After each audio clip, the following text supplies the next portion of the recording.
Welcome back. I'm Helen. I'm James. And we are global nomads. And in 2024, we sold everything we owned to leave Florida, retire early, and travel the world full-time as nomads. Welcome to our Antarctica mega vlog. This basically puts together our 4-part series that we did about Antarctica and our experience on our Holland America ship.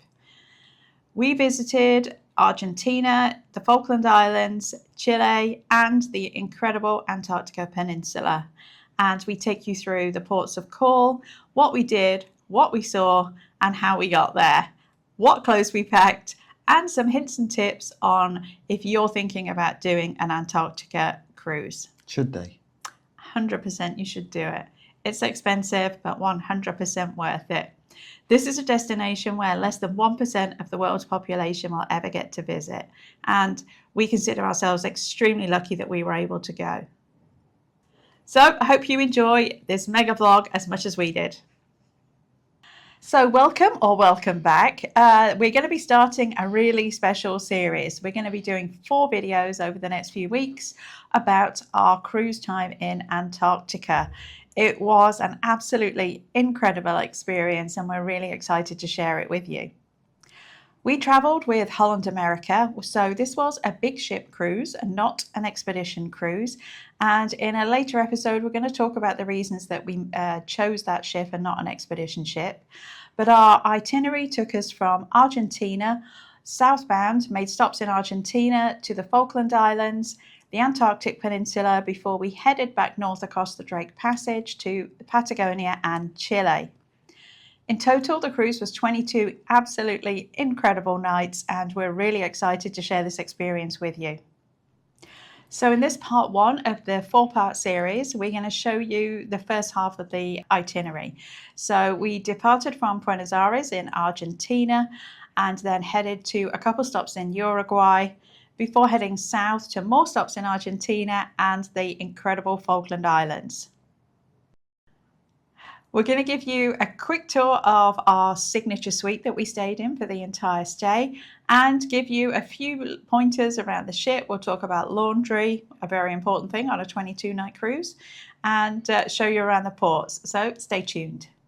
If you join us in future episodes, in part 2, we are going to show you around the Antarctic Peninsula, which will absolutely blow your mind. And then part 3, we are going to head north again, up the coast of Chile and into Patagonia. And then finally in part 4, we're going to share our thoughts on the ship and a few pieces of information that you might find useful if you're looking to do this itinerary, and also some pointers on things that we found helpful. Good morning from Buenos Aires. We are just about to leave the Hilton. We've been here for a few days and we are ready to head to the port. And where are we going? We are going to Antarctica. Third time lucky. Yes, this is our 3rd time trying to go. So all being well, we are going to get on the ship today and we're going for 22 nights. 22 nights. So we'll see you on board. Come along.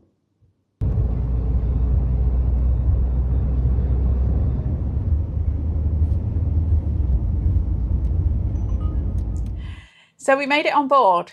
It was a little bit crazy, not going to lie. So we boarded in Buenos Aires. And now, in fairness, it's not a cruise port. It is a cargo port, and it's only a cruise port seasonally.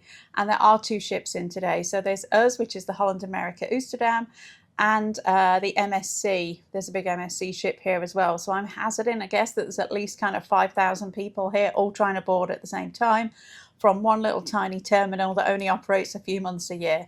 So let's give them credit where it's due.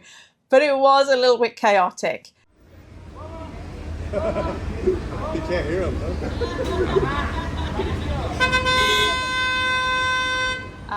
I have my walk-in stick, so in fairness, they did give me a priority boarding card, which was very nice of them. So we didn't have to line up too long. When you arrive, there is, like I said, only one small terminal, and both ships were boarding there. So they did have separate lines for each, but everybody being dropped off, it was just a little bit chaotic. And then you have to go upstairs to do immigration and security and check in. and then you come back downstairs and board a bus to go to your ship. And that will be the same whether you're Holland America or MSC. Now we are in port tomorrow, so I guess if we were going to get off the ship, same process, but the other way round. So it probably took us about an hour and maybe a little bit longer to get on board. And that, like I said, that was because they gave me a priority boarding card. I think we would have been in line longer than that if I didn't have that. So thank you for them to giving me that, because I would have had a hard time standing in that line. But anyway, we made it on board. We are in a signature suite on deck 6, and we are midship, and we are cabin 6077. Now, we were a bit spoiled last year on Holland America and Alaska because we did get a last minute upgrade to a Neptune suite, which is like their biggest suite. So this is quite considerably smaller, but I'm not complaining because we are not an inside and we are still in a suite. But if you have ever cruised Holland and been in a Neptune, this is quite a lot smaller. It's still very nice, and I think we might have mentioned earlier, this is our third time actually trying to get on this cruise, because COVID stopped us the first time, and then we had immigration issues. We couldn't leave the country the second time, so third time's a charm. We're finally on the ship.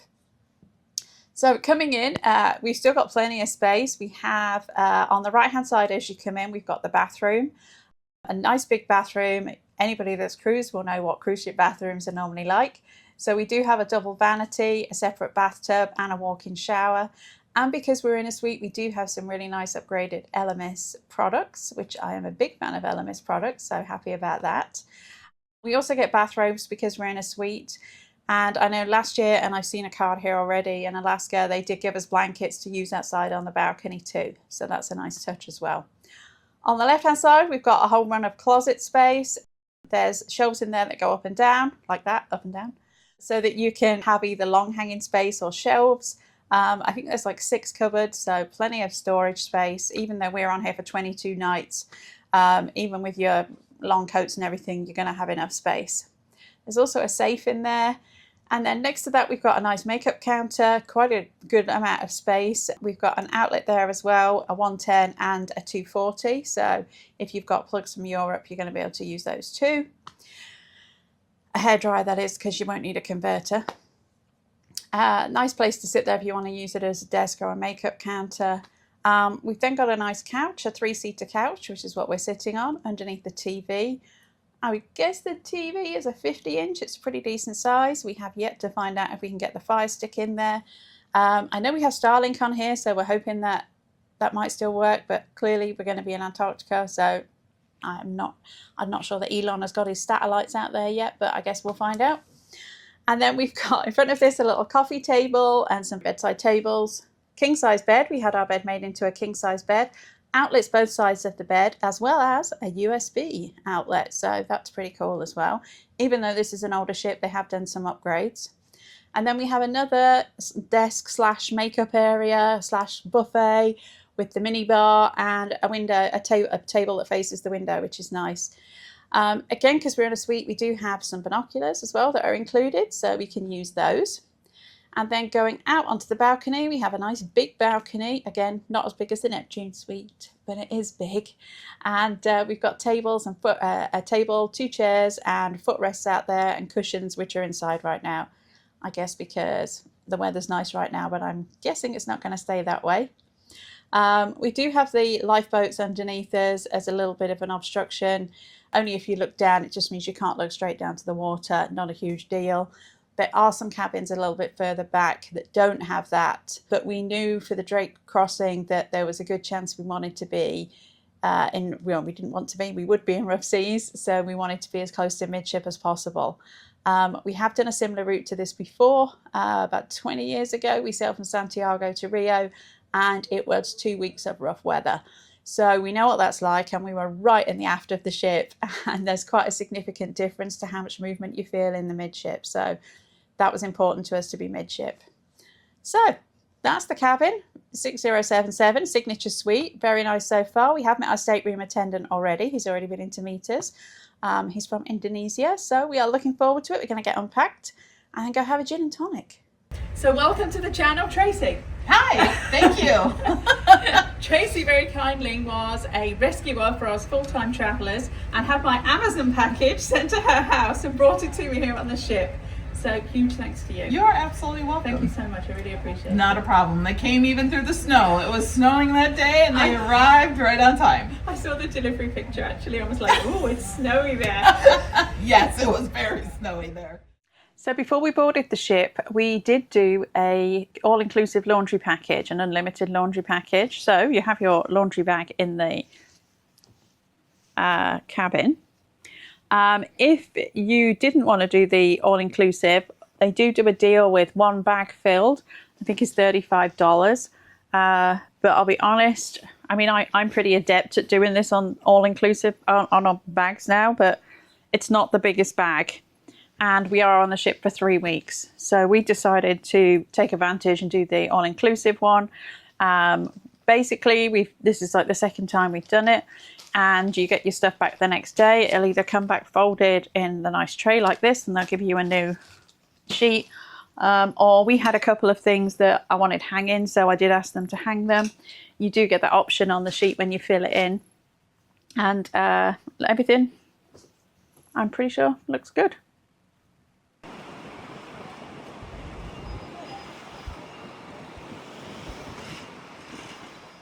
So today we are at our first stop, which is Montevideo in Uruguay.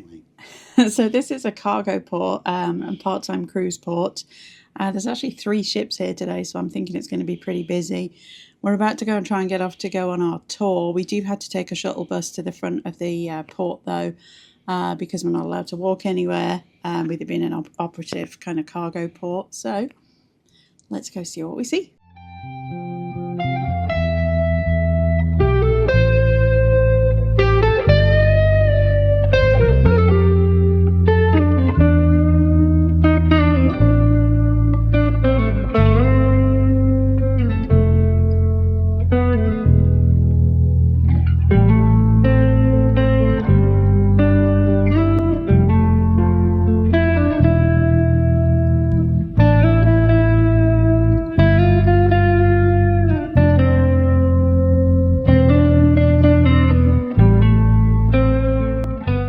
So today we did a city tour, which is about 5 hours, with Andreas of Blanco Tours. We had a good day. Great day. We visited some of the local viewpoints and points of interest. Our first stop was Plaza Zabala, interesting place with a statue. Next then we headed to Independence Plaza. Independence Plaza holds the ashes of Artigas, which is considered the father of Uruguay and led it through its independence from the Spanish and the Portuguese. And his ashes are actually guarded 24/7, 24/7. by 2 soldiers. From Independence Plaza, we walked over through the gate, which was basically the end part of the old wall that was the fortified city. So really, by entering through that, you enter into the old city that was built with a fort around by the Spanish. Very nice part of the old city, lots of interesting architecture. Really, you can see the real reflection of the Spanish and Italian influence in the architecture there. Also, at the end of the walk there, we went into another plaza, and there was the Cathedral of Montevideo. Which is beautiful. Absolutely stunning. Yeah. It actually doesn't look that impressive from the outside. And once you go in, it's much, much bigger. Yeah, very impressive, very pretty. And there was obviously a nice nativity in there as well, because we're just a few days away from Christmas. We got back in the van. It was a small tour. There was only 7 adults. And then we went past the Uruguay football team national stadium. Fun fact, Uruguay were the first club to win the World Cup. We made a couple of other stops along the way as well, went through some local neighbourhoods, and then made our way to the promenade. Fun fact, it looks like the ocean. It's not, it's a river. It's the Silver River.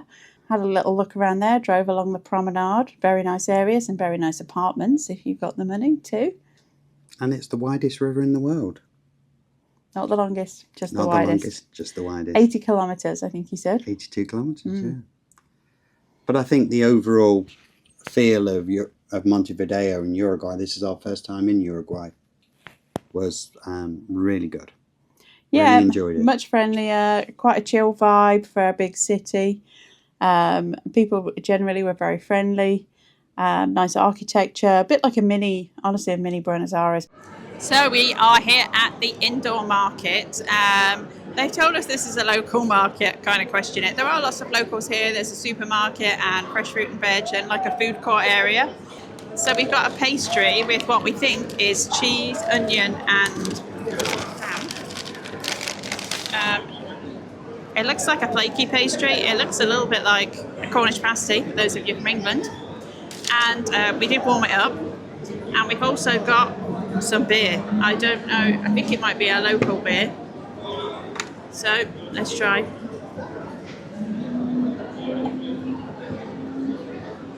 It's a lager. People in the UK would like that, I think. It's actually quite nice. So let's try the pastry.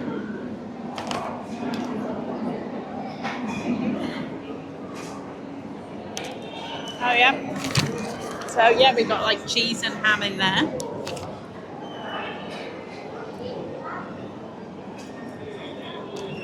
That's good. Really good, actually. Quite a thick pastry, like a short crust pastry. Really tasty, actually. Very nice. So I think we paid tourist prices, but for the 2 items, it was $6 US. On our way to the promenade, we also stopped at the Legislative Office, which is basically the big government office. Very impressive building. Fun to stop there, take a look at. We had a photo stop there. And then our final stop after the promenade was going to be the town hall, which sounds like a bit of an odd stop, but they have elevator up to the 22nd floor to a public viewing area, which is free to go in. Just need to scan a QR code at the base to get a ticket, but basically gives you 360-degree views of the city and out over the river. So, epic views. Yeah, really, really nice place to be at. There's a little cafe up there too. It was a really nice final stop. So then we were dropped back here near the port. Right by the port there is a port market, which if you are looking for souvenirs and something to eat, there's lots of eating places in there. Great place to go. It's just a very short walk from the port.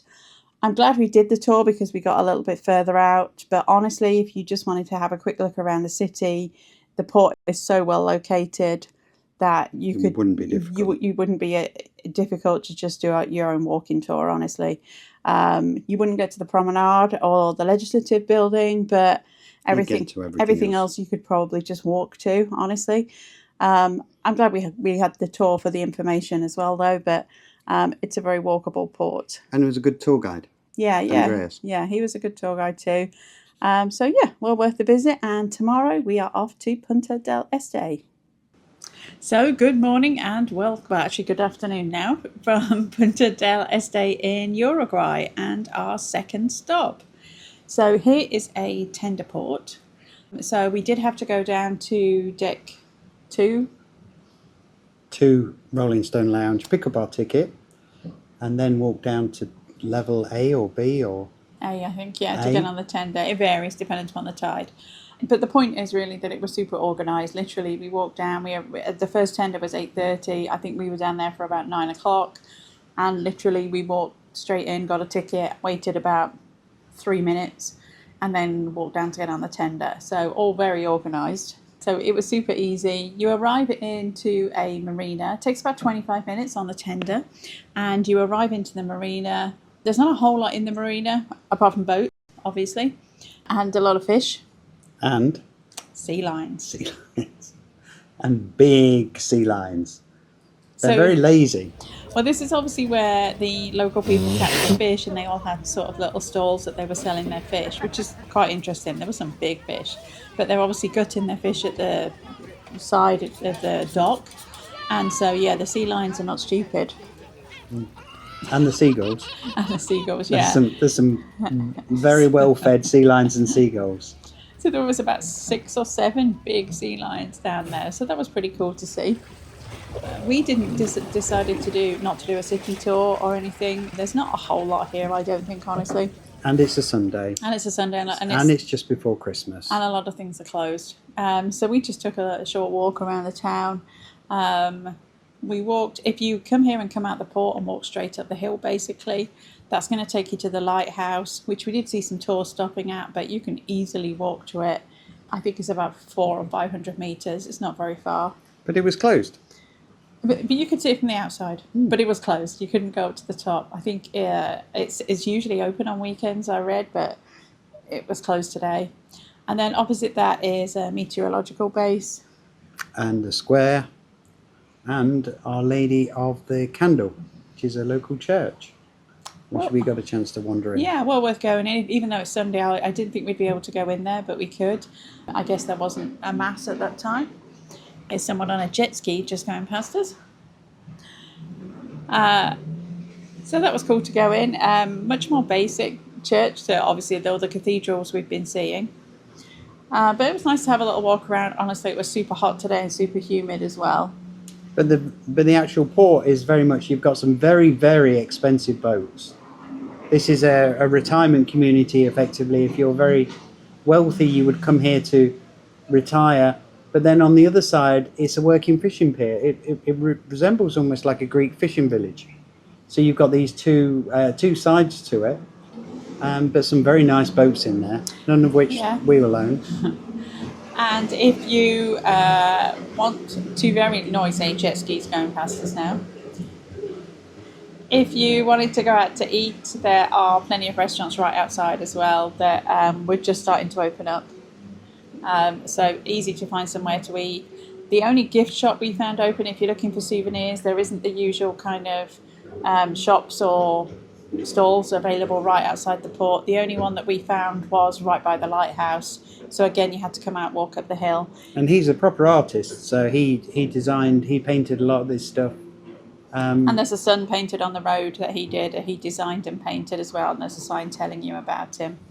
If you'd carried on walking, you would have got to the southernmost point in Uruguay, down on the promenade. You could have walked either side of the promenade. There's also the hand sculpture to see. We didn't bother going to see it, but there is that to see.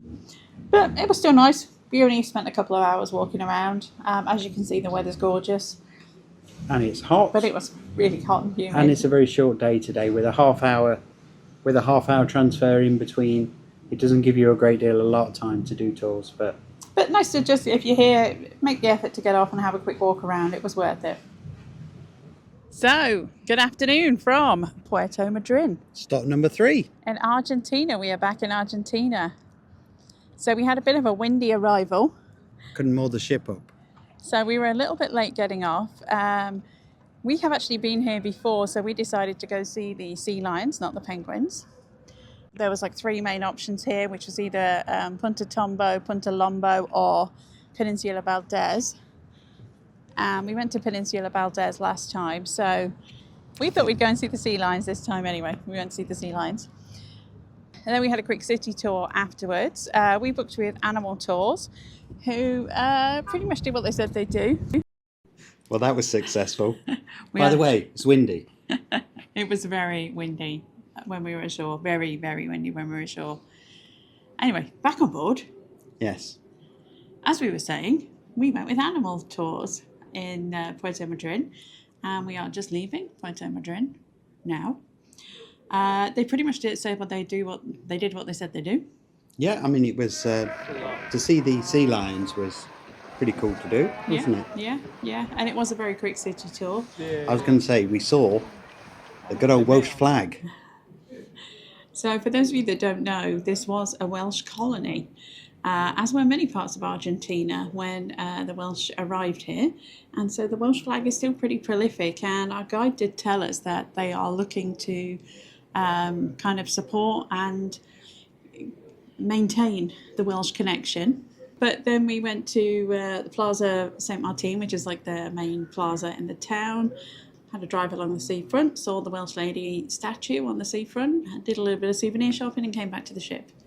But the sea lions, if anybody's seen the shows where the killer whales, the orcas, beach themselves and eat the seals, this is where that happens, in this area. Not this time of year. This is not whale time. Or we didn't think we're pretty much at the end of whale watching time now, which really ends kind of October-ish, end of October, November-ish. So we did see some dolphins as we were coming back into the ship, though. However, we are now leaving and we've been told we've got to go slow for 3 hours because of the prolific number of whales in this area. So I don't know if there are still some around. It is, like I said, really at the end of their season now, orcas. So don't know if we'll see any. but there's also right whales, and there's a lot of whales in this area before they migrate south because of the weather.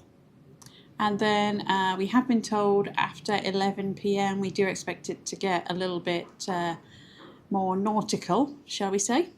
They have said we are next stop. We are en route now to the Falkland Islands, so we do start to get into some rougher weather. We've been told it's going to get quite a bit colder as well, but we have been told to be careful and exercise caution when moving around the ship and in our staterooms. So Was it number 7 on the Beaufort scale? yeah, a gale force 7 on the Beaufort scale. So yeah, we'll see how that goes.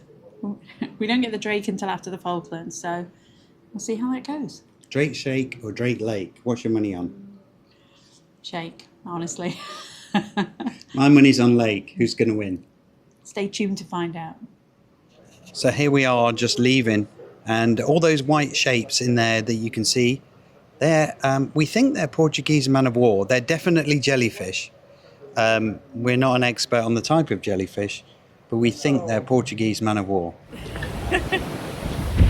So I'm not sure if you can hear me, but we are currently walking on deck en route to the Falklands.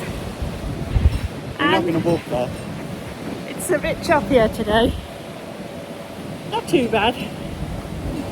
Could be worse. We definitely got some white caps though. But a bit choppy. Welcome to the Falkland Islands. So we're back from a very windy, very windy day in the Falklands. You do have to take a tender ride here. From where the bigger ships have to moor, it is actually quite a long tender ride, isn't it? Probably 20 minutes. Yeah, a good 20 minutes. We had a lot of wind and a lot of waves. If you've ever been in a lifeboat tender and you've had the waves come completely over the top of the tender, that's what our ride was like. I guess they obviously knew it was going to calm down though, because coming back was much better. But it has been incredibly windy today, hasn't it?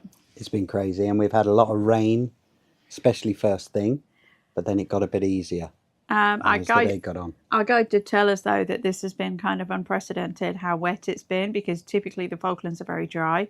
And this is summer. And it's been very wet, and it was incredibly windy. So we rented a private guide. We booked a private guide, Wayne. Yep. With Wayne's Travel. We'll leave his details in the comment section. He is basically an islander. He was born in the Falklands, has lived away a little bit, but still lives here. But obviously very knowledgeable. His parents lived here as well. And so it was just us and him and a Land Rover Discovery. Which is the only vehicles that are on this island. It's Land Rovers. There are some buses and stuff, but yeah, if you're going to go out anywhere sort of out of Stanley, I think you're going to go in pretty much a Land Rover. There's only one main road around the island, and then all of the roads that go off of that are gravel or you're off-roading. So basically, yeah, you need a Land Rover. He did ask us what we wanted to see, and so we said wildlife and some war stuff. Obviously, being British, the Falklands has a special place in our hearts. And both of us are just about old enough to remember the war that happened in 1982 when the Argentinians invaded the islands and tried to take over, but they were unsuccessful. So there are a lot of war memorials around the island as well, and we said we'd like to see some of those as well. But our first stop was Bertha's Bay to see the penguins, and we were literally right off the ship. I think we were the second tender across, and so we were on the shore by about 8:30. Yeah. And we basically headed straight there. I have to say, Holland America have got tendering down to a fine art. They said tendering would start at 8:30, 7:45. They were moving people through really quickly, which really helped Issue us. you a ticket, tell you where to go to get your tender ticket. They're very organised and very safety focused. We do have our hot chocolate now because it's been very cold all day. Mine may or may not have Baileys in as well. So our first stop was the penguins, and we saw Gen 2 penguins. Gen 2 penguins, and there was 2 big colonies of penguins, and we were the first people there. We were literally, no one else was there. We were the only people there when we got there, weren't we? And there were some little baby penguins, and there were some big penguins, and lots of activity. And as we got really close to the penguins, there's a rope, so you don't go over the rope. And as long as you don't do anything stupid, then they don't care. No, they're not bothered by you at all. So the colony is kind of up on the mossy kind of dunes that are set back from the beach. And basically they walk down the dunes and walk down the beach to go and get food, and then they walk back up. So there's another little area that's roped off away from the colony, that's their little track that they're taking. So we saw some up on the dunes with all the babies, and then went down onto the beach as well. He did tell us there's normally a lot of ducks, I think, and other wildlife here as well, but it was so windy, incredibly windy, like a hard time standing up windy. I think that there was just nothing else there, but saw tons of penguins, and the sky was blue, and it's a beautiful beach. The whole area is beautiful, very Barren. rocky and barren, but really, really, and the beaches, you could be in the Caribbean. And the water's so blue. The water is the colour of your shirt, and white sand beaches. It's absolutely beautiful. Yeah, if you take out the wind and the temperature, then you'd be in the Caribbean. So the next stop for us, we headed over to an area called Fitzroy Farm, and right by there is a couple of war memorials to the Sir Galahad and the Sir Tristan, which were both British vessels that were attacked and sunk during the war. And there's a memorial there to the soldiers that lost their lives, or Navy, I should say, that lost their lives there. Servicemen, let's call them that lost their lives. Again, absolutely beautiful point. In the rocks under there as well, there were some other birds that were nesting that we were able to see. You just stuck your head down and they were just looking at you. There was one literally right in front of us. Yeah, whatever. We then went over to Fitzroy Farm to see a local farm and how they were living, and he was explaining to us how some of the farmland has been split up now. A few fun facts about the Falklands. There are 500,000 sheep estimated in the Falklands. And about 5,000 people. And there are also over 1 million penguins here. So your odds of seeing sheep and penguins are very good. So we actually did see, we were at a sheep farm and we saw some sheep, strangely enough. Fun fact, they're like a merino hybrid sheep. So we saw some that were shorn and some that were fluffy. Helen's wearing merino wool to commemorate this occasion. I am. I've got like 3 layers of merino on today. We then drove back into town, and our guide took us to a little secluded spot called Rooks Bay. And it's not on the main tourist map. And we went down here and we saw king penguins. 2 king penguins. So that is penguin number 2. Yeah. Type of number 2. So we took some photos of those. They were molting, so they're just going to sit there and molt for a couple of weeks, and then they're going to go about their business. And then we turned around and walked further down, and then we saw 2 different types of penguin. The Magellanic penguins and Gen 2. Gen 2. So we saw 4 different types of penguins today, which was more than we expected. From there we headed up to the lighthouse. Again, stunning scenery, stunning rocks. There wasn't much to see at the lighthouse because it's under reconstruction at the moment and undergoing a renovation program. But there are some sea lions up there. We saw a couple in the distance. There is another war memorial here for the Atlantic conveyor, and also an SAS memorial, as well as, like we said, absolutely stunning scenery. Absolutely gorgeous. We were then pushing time on this tour because it was all aboard by 4:30. So we took a quick tour through the town, and it is a quick tour. Port Stanley It's small. is small. 1 school, 1 bank, but we got to go and see the Margaret Thatcher Way Memorial. There is an actual street named after her, and Thatcher Drive. Thatcher Drive, and there's also a bust of her, and that was also next to the War Memorial for the conflict in 1982. We also saw the First World War Memorial, and then we ended up, Wayne dropped us off just outside the church, where we could go and explore a gift shop and a supermarket. Now, I was very excited about the supermarket because I saw another video and saw that they had British chocolate. And you won't be aware, but today is actually Christmas Day. And kudos to all those guys that the guides and the people in the shops and everybody that turned up to work today on Christmas Day. There was us here and a smaller ponant ship as well, and an expedition ship. So there was quite a lot of people around. But kudos to them for opening up and not leaving us all here with nothing to do. So we did do a little bit of souvenir shopping. So we're going to show you. So just for those who don't remember, we are carry-on only. I mean, it had to be done. It's a penguin and it says Falkland Islands on. So I don't know what I'm going to do with him, but I've got Pinky the penguin here. Pinky the penguin? Yeah. Okay. And we basically went to the supermarket and bought a whole load of English chocolate. If you're British, if you know, you know. What can we say? Bear in mind, we have not been back to Britain to get British goods for 8 months or so. Yes.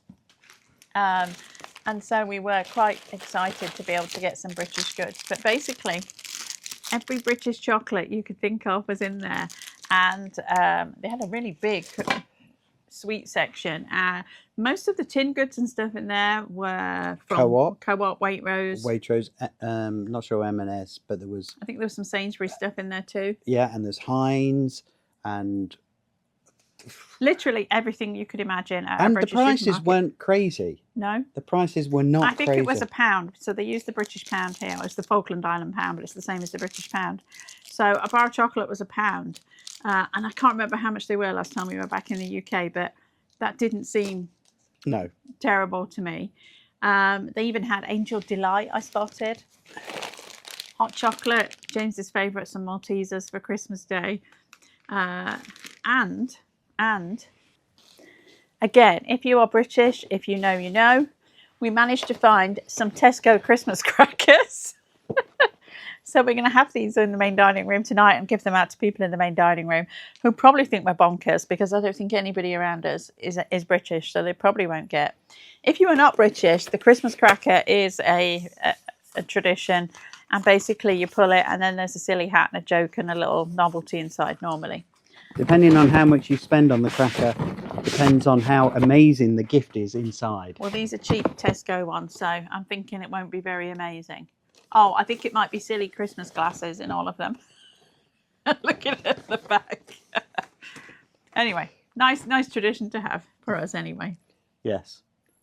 So, and actually, I have to say that we went all the way around Buenos Aires looking for Christmas decorations. We could not find any at all.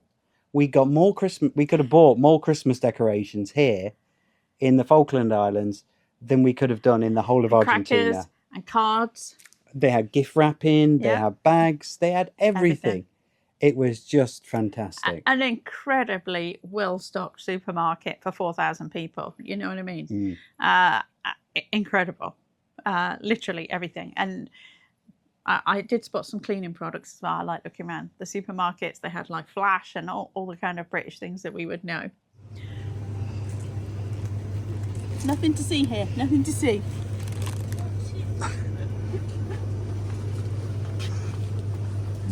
Yes, please. Helen, what have you bought? I told you, nothing to see here.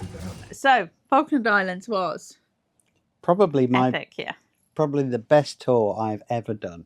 So thank you for Wayne, and thank you for all of the people who managed to keep the shops open and everything else. And the captain's just been on. I might put a bit of audio of that, but the captain's just been on because it was touch and go as to whether they could get us off because of the strong winds, and they managed to do it in a very organised, very safe way. Throughout the entire day, we had 270 meters or 800 feet of chain on the bottom to keep the Oosterdam in place. We measured winds up to 48 knots or 55 miles per hour this afternoon. And I would like to take the opportunity to thank my amazing crew who provided you with a safe and comfortable tender operation in extremely challenging weather conditions. This evening around 8 o'clock we will be leaving the sheltered Falkland Islands And we will experience once again waves around 4 meters or 12 feet as we are making our way towards the Drake Passage. So please be mindful when opening and closing doors and use the handrails. Remember to always have one hand on the railing and one hand for your drink. Ladies and gentlemen, thank you for your attention. We'll put a bit of video in of the tender ride over. It was much better coming back. Yeah. So I think they must have known, like I said, it was going to calm down a bit, but it was pretty choppy and bouncy going over. We saw some dolphins, but there was some seals on the dock seals, as well. Dolphins, and at the right time of year, this is loads of whales here. But again, wrong time of year for the whales at the moment. It's a very, very different place to come to, though. We're probably biased, like we said, because we're British as well, and the history that's here. But really loved it. Really loved it. Couldn't live here. Kudos to anybody that can live here.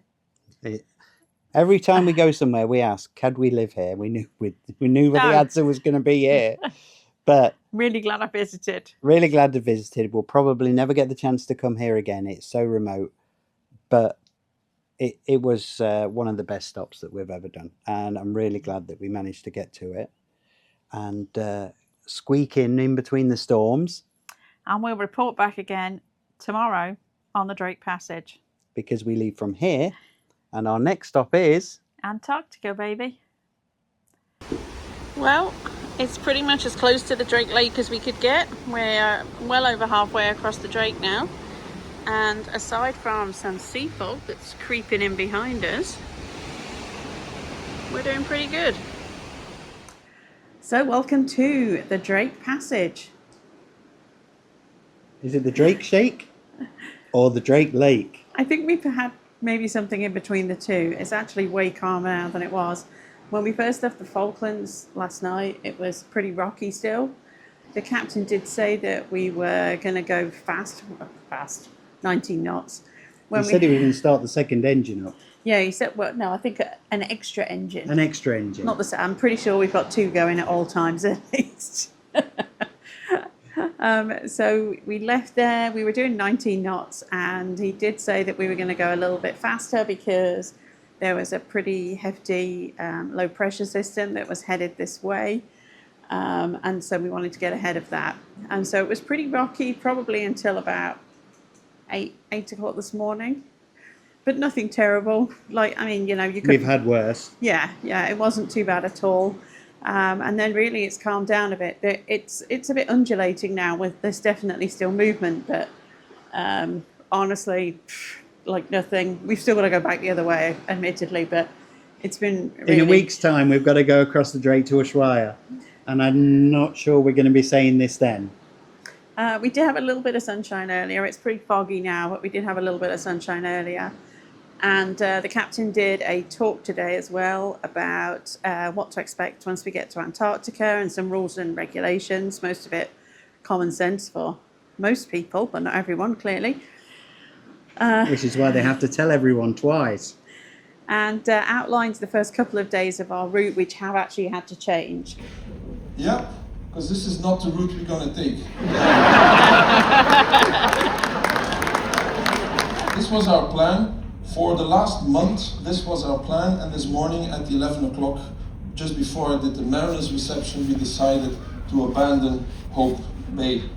Abandon Hope. Abandon Hope.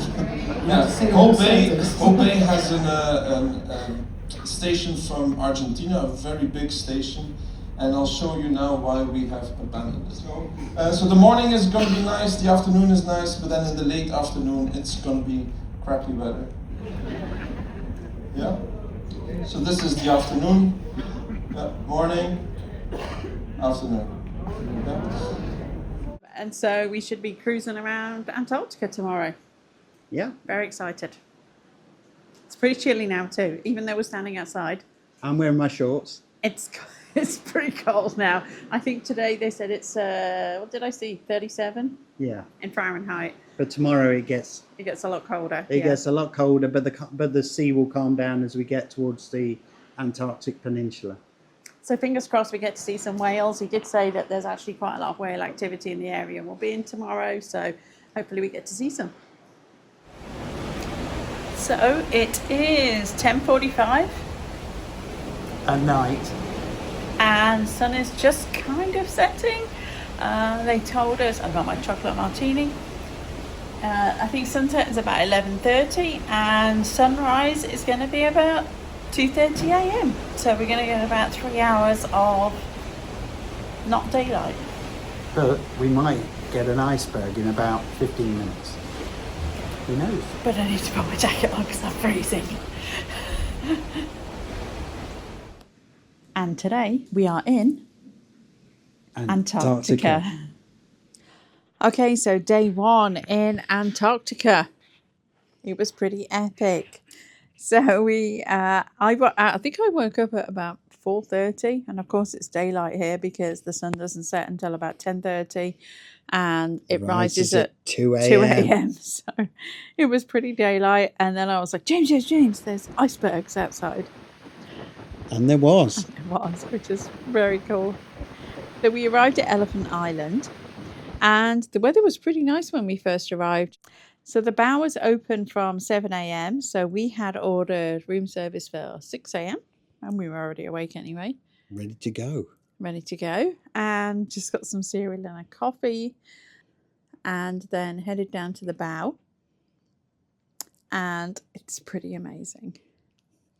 This is like next level. This is Alaska on steroids. If you've been to Alaska, this is Alaska amped up a million times, because once we got down to the bow, one of the first things we saw was this huge floating iceberg, and we got so close to it. The captain turned the ship around so everybody could see it, but to just be close to an iceberg was a bit crazy.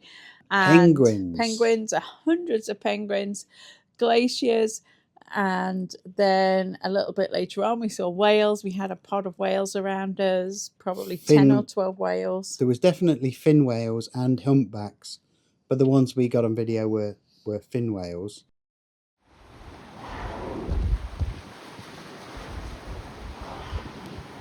And literally we did come back into our cabin to warm up a little bit, but literally those whales were maybe, I don't know, 50 feet from the ship. From our balcony. So close. It was incredible. And there was at least 2 of them right next to us. Just incredible. Just absolutely incredible. I think it's like when you do an Alaska cruise, you don't get anywhere near to the islands and the glaciers as you do on this. Just nowhere near. We were very, very close to the glaciers, and I mean, no words. It's just incredible. Sadly, then, though, the weather did deteriorate, and significantly. There was a lot of snow. Then there was more whales, and we all ran out to the bow. And then we all froze, and we all ran back in. It was really cold out there. So we will show you what clothes we bought. Clearly, we travel carry-on only, but layers are your friend, and layers are the key. And merino wool. I mean, it was so cold at the front. The snow was coming at us and literally for like needles on your face. It was so cold. The temperature here at the moment is about 30, but it feels like 9. I think it was 9, yeah, with the wind chill. It's the wind. When we first went out at 7 a.m, it wasn't too bad. But with the wind chill, then once the wind was on you, it's much, much, much colder. And then when the sleet and the snow started, then it was. Whew, we've had some pretty significant snow. So much so. Yeah, that the crew built a snowman on the top deck. Remember, this is summer, people. This is summer. This is the best time to come here. So the captain has had to change direction again. He's came and informed us. He's a very entertaining young chap, isn't he? He's a funny guy, yeah. He's Belgian. He's a funny guy. And he's said that we're moving. We were going to go and see another glacier, but there was no visibility. Would have been pointless. And there is a 25-mile or 50-kilometer ice sheet heading in our direction. That's wide, and I think it's like 100 miles long, and it's just floating. And it was going to head towards us. We had already been told that we were not going to be able to go to an Argentinian base, which is where we were planning to go because of this ice sheet. But today he updated us and said, actually, it's moving much faster than we thought, and it's bigger than we thought. So we're going to have to actually leave the channel that we were going to stay in, and we've gone back out into the Atlantic. There's some strong southerly winds, so basically some of the sort of barrier islands are now between us and the peninsula to kind of keep us protected a bit. Although it's pretty choppy out there, it's not too bad. We're not moving too much. We are moving, but it's not too bad at all. But it clearly, I guess this just demonstrates what a moving subject this is, and how unpredictable it is, and how unpredictable it is with the weather. Ultimately, the captain's concern is the ship's safety and our safety. And clearly we're not an icebreaker because we're not on an expedition ship. I actually looked at Cruise Mapper, which if you've never used, it shows where the cruise ships are. And basically every other small expedition ship that was in this area has now left as well. So if that tells you something. So, we're a little bit disappointed, but it is what it is. You come to this part of the world and this is the way the weather is. What we saw in the first few hours was absolutely epic, and I'm disappointed in that we didn't get to see more. But hopefully the weather tomorrow is going to be better, and we'll get to see a little bit more. Fingers crossed. Fingers crossed. But ultimately, we came to Antarctica, we saw icebergs, we saw penguins, and we saw whales. So, I mean, like, I'm not complaining, but it's just a bit frustrating with the weather, but that's just the way it is with this part of the world. Yeah. So fingers crossed for tomorrow. So, good morning. Antarctica day 2. And what a day it's been so far. Pretty spectacular. Just incredible. I woke up about 3 a.m. just as the sun was rising. Yes, the sun sets at 10:15 and rises just before 3 a.m. And it gets shorter as we go further in. But we've been blessed with the weather today. Oh my goodness, incredible. So we were able to find our way through the ice shelf. We had to go back into the Drake last night because of the ice, basically. There's a 25-mile sheet of ice that has gone faster than the captain expected. So to play it safe. And we actually saw it on the other side. I did take a little bit of video. We'll put that in there because you can see it. So the channel that we're in was much narrower. So, but this morning we were able to double back. We left Elephant Island yesterday. We were able to double back this morning to King George Island. So behind us, you will see that we're now at King George Island, and this is Admiralty Bay. And I have to say, it's just incredible. Incredible. This is just absolutely, and I'm sure that this is not going to translate into video, but this is just epic. Absolutely epic.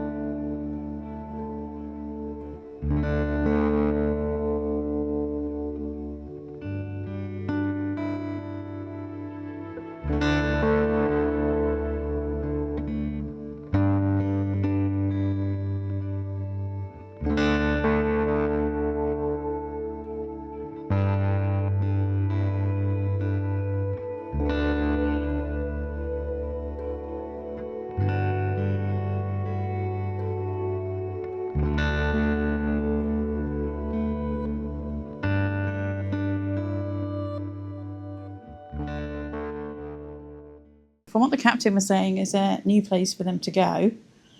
And oh my goodness, out of this world. You're going to get bored of us saying this. There's not enough superlatives, adjectives, whatever adjectives to describe it. Just mind-blowing. We went past the Polish station, so we could see people kayaking out of the Polish station, and they were taking photos of us as we went along. And we went around this mountain, like an island, rock that was island. a mountain, and there was whales at the bottom and penguins everywhere. There's penguins everywhere. I mean, there's whales everywhere as well, but yeah, we got really close to some whales. But this weather, oh my goodness, it's beyond. It's Unbelievable. absolutely beyond. Can't describe it. Everywhere you look, we've just been to have lunch, and we came out for lunch, and Helen was like, "Oh, I'll get some fresh air." We're on a balcony, we saw like 6 whales. Then we went to go inside for a bit, then we had to come back out because there was more whales, and the whales were like maybe 70 or 80 feet away. We saw a couple of flukes, we saw some whales playing. I think we've seen 3 types of whales: fin, humpback and orca. There was three types of penguin on one iceberg. I don't know what to say. It's just unreal. And we are now this afternoon en route to Deception Island. So we're back onto our original plan now. But that plan is subject to change. Yeah. I think from what they've said, the weather now, we should be good for the rest of our kind of planned activities. It does look like our crossing back across the Drake at the minute. Might be fun. Might be a little bit nautical. We'll take it because we've got this weather here, honestly. I mean... It's perfect. Deception Island should be quite interesting. It's an active volcano, and we actually go to the edge of the active volcano, so we should get there in a couple of hours. And apparently there's lots of penguins. Shocker. We might have time for another cup of tea and a hobnob, but that will be about it. And then it will be at the rail, taking photos, make sure your phone's charged, make sure your camera doesn't run out of battery. My camera died. And I guess we'll see what we see, but this is spectacular. And in true British style, we are in Antarctica on our balcony with a cup of tea and a chocolate hob nob. Is there no finer way of celebrating the day? And I just have to say, the captain on this ship has just turned around and asked all staff to stop what they're doing and go outside and take a few minutes from their day, from cleaning rooms and from servicing staff, customers, and go outside and enjoy the view. This captain is... Class act. Class act. Captain Kevin, you're a class act, dude. Nearly as classy as an hobnob and a cup of tea in Antarctica. After finishing our tea and hobnobs, very important, we headed towards Deception Island. On the way, we saw whales all over the place and penguins sitting on icebergs. And I don't think you can really understand when you're sitting on deck 6 of an 80, 90,000 ton cruise ship and there's a whale swimming by your side and you're watching it out of the balcony. We saw mainly humpbacks. We did spot some orcas too. The orcas were pretty incredible, as were the humpbacks, but mainly humpbacks because of the time of year that we were there. Deception Island is an active volcano that last erupted 3 times between 1967 and 1970. The cauldron, or the centre of the volcano, was flooded, and if you're an expedition ship, you can actually go into the horseshoe-shaped harbour that it's created. We're too big, we cannot go there, and one ship actually did do that, and it didn't end well. We did see an expedition ship which did go part way in though. Basically, during our whole time in the peninsula, we only saw one other expedition ship. I think at that particular time, there was really only us 2 ships there. I did look on Cruise Mapper a couple of weeks later, and at one point, I think there was like 7 or 8 expedition ships down there, but at the time we were there, just us and one more. We did keep our distance, but you can see and it is in the distance, but you can see 120,000 pairs of chinstrap and Gen 2 penguins here. That's just... You could smell them too. It didn't matter how far away we were, you could smell them as well. And you could hear them. Yes, we couldn't get as near as an expedition ship, but it was still pretty impressive. That ended day 2, and we next headed to Charlotte Harbour, which is part of the Antarctic Peninsula.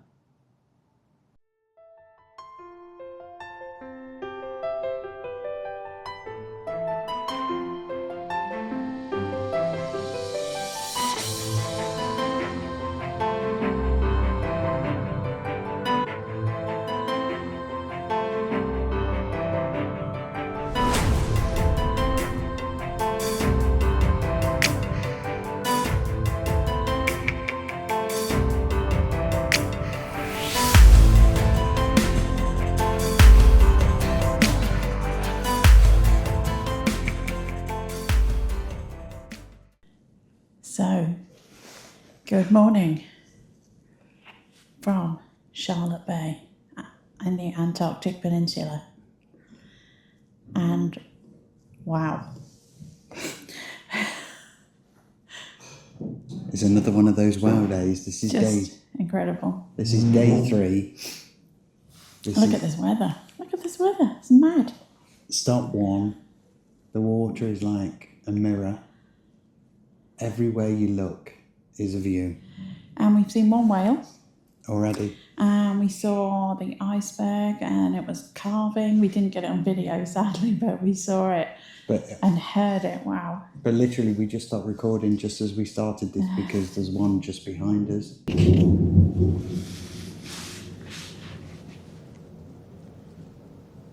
Where was that?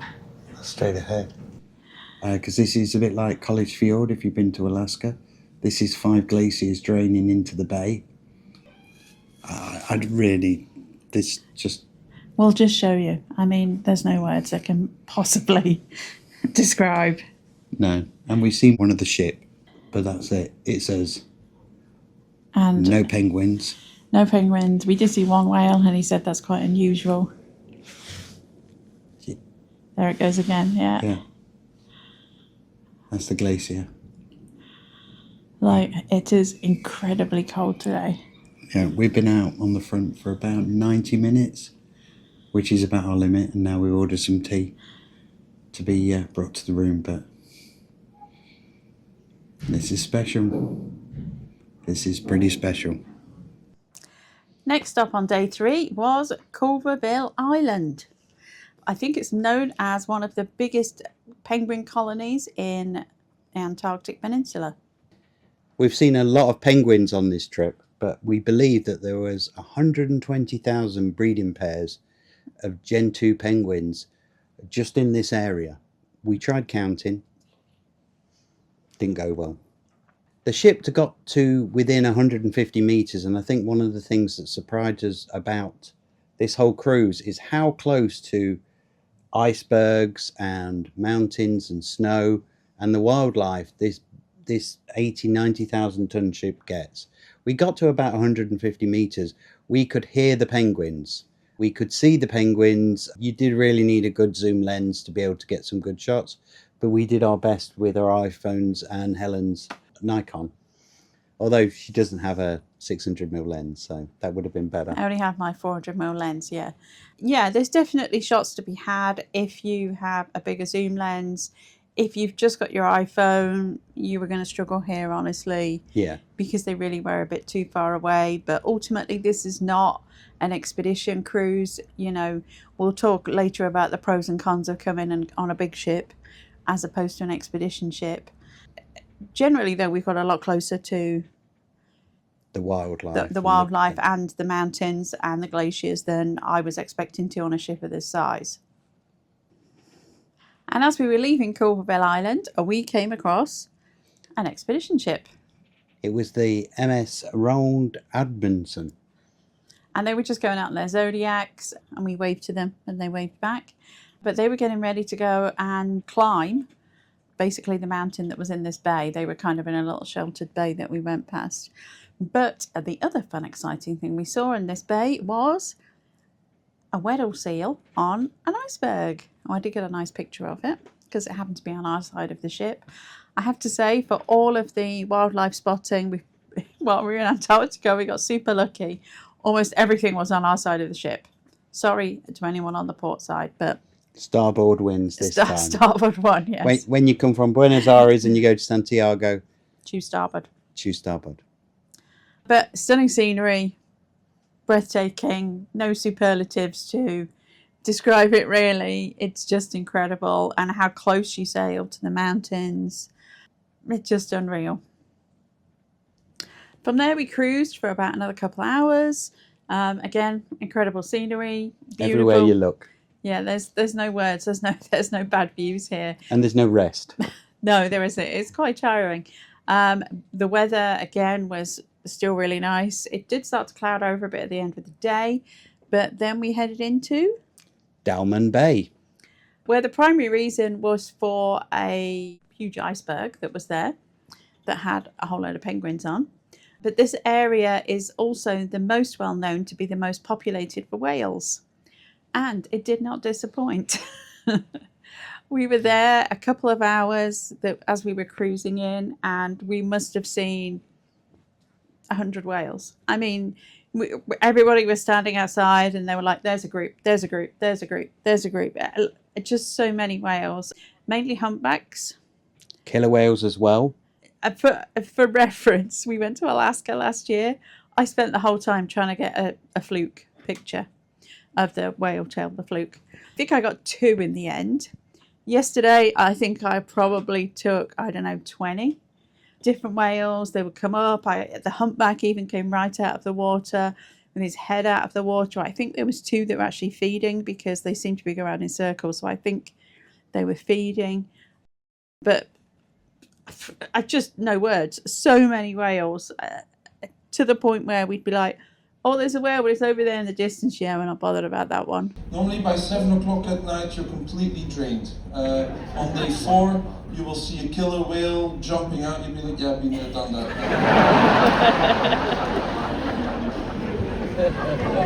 Poor killer whale putting up a show. Who has been on a safari in Africa? The first day you get to the resort, you see a little warthog with 100 of pictures. The last day you see a lion, and same with the ice. Yeah. We came in and we actually stayed in that area for a good part of the evening. I don't think we left until early morning. And we were sitting in the bar and sitting at dinner and people were like, there's a whale. And everybody was like, oh, it's another whale, Just incredible. I never expected to see this much wildlife and this close. We came back because honestly we'd been up since like 5:30, and you do get your mind gets worn out because there's so many things. And we came back and rang a friend in Florida, and even on the internet here managed to FaceTime them and had a chat with them. We went outside. It was about 9:45, 10 p.m. Still bright light because the sun doesn't set until 11:30 and it rises again at 2:30 depending upon your position. And I was talking to him and there was just whales everywhere. And when I say that there was like at least 6 whales that I saw while I was on this conversation with James, and everywhere you look you just and you have to close your curtains and go sleep, because if not you're just going to sit there all night just looking at whales. And you do have to close your curtains because I got up at 1 a.m. and it's still daylight. It basically doesn't ever get dark. It gets kind of not even dusk. It's basically daylight for 24 hours a day. Somebody asked about, do you see the aurora from here? It never gets dark enough. There's nothing to see. All you get to see is bright sunlight. Daylight, yeah. So this morning, day 4, our last day in Antarctica. Woke up to beautiful blue skies again. And we'd been cruising from the early hours of the morning. And we were just entering the Noumaya Channel. Now, the scenery did change here slightly in that there's a lot more snow. Is that possible? That's possible. More mountains. Everything is white. So much snow. And it's a very scenic cruising through there. Again, because we're on the starboard side, we had kind of the mountains of the islands on one side, whereas the people on the port side had more of the mainland. Yeah, more snow drifts. I think we had more mountains on our side. Starboard is definitely the way to go. But glaciers, snow, mountains, I don't know what else to say. It was pretty windy through there this morning as well. I think they did a good job. As we entered, there was a lot of ice as well and a lot of icebergs. So I think we were lucky to get through there this morning. Not lucky. We survived. I mean, lucky that it was available for us to be able to go through there. Just incredible views again. And about 2/3 of the way through, we made a stop at Port Lockroy, which is commonly known as the Penguin Post Office. So this is a UK-based, it's an ex-military site that they've now turned into a volunteer post office. It is the southernmost post office in the world. And guess why they call it the Penguin Post Office? Because you arrive in a little tiny island that it sits on is full of penguins. They're covered in penguins. And we got really close to this island. Again, if you wanted to take pictures, you needed a good zoom. You just about pick them up on your iPhone. But literally, the people who are based there were walking down the steps to meet our Zodiac that was taking our postcards there to be mailed. And there was just penguins in the way. You know, they're kind of just walking through penguins to get there. And there was a seal that actually blocked Yes, the Zodiac from actually being able to get there. seal comes first. Wildlife comes first. Wildlife always comes first here. So just a perspective, I think there was about 5 people. Mm-hmm. They actually live between November and March on this remote island. They don't even have a boat. And they volunteered to be there. This is a... Why you would do that, I have no idea, unless you like penguins. Yeah. And snow. I mean, I guess. But we paid $5.50 and we've mailed some postcards. Now, if we show a bit directly after this where people have received the postcards, you'll get an idea of how long they've taken to get there. They did say they think it'll take about 4 months. However, the chances are... I'll be very surprised if any of them get there. But it was a cool thing to do. Yes. So we did send the postcards, whether they get there or whether they don't. About 1,000 postcards went across. And the crew also left the staff of the post office. Everybody who goes there leaves them with a gift or food or supplies. So they ferried some supplies over to them as well. And I thought, well, these people are stuck for months there. They don't even have a boat. So I put pineapples in there, fresh pineapples. And I thought, they're British. I'll put a kilogram of English bacon in there. So I thought, wow. We send it. The guys in the boat say, oh, we got something back. I said, what did we get back? We got the bacon back. We got the bacon back. Yeah, they're vegetarians.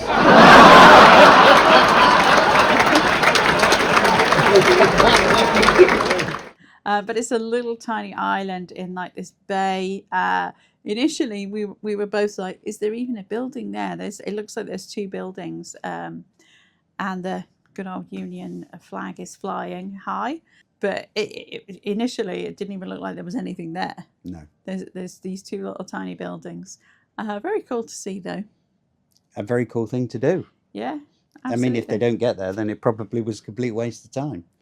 But we'll see. We sent 6 postcards. We'll see if any of them get there. After we left the post office, our next stop was Le Maire Channel, which is known for a very picturesque area.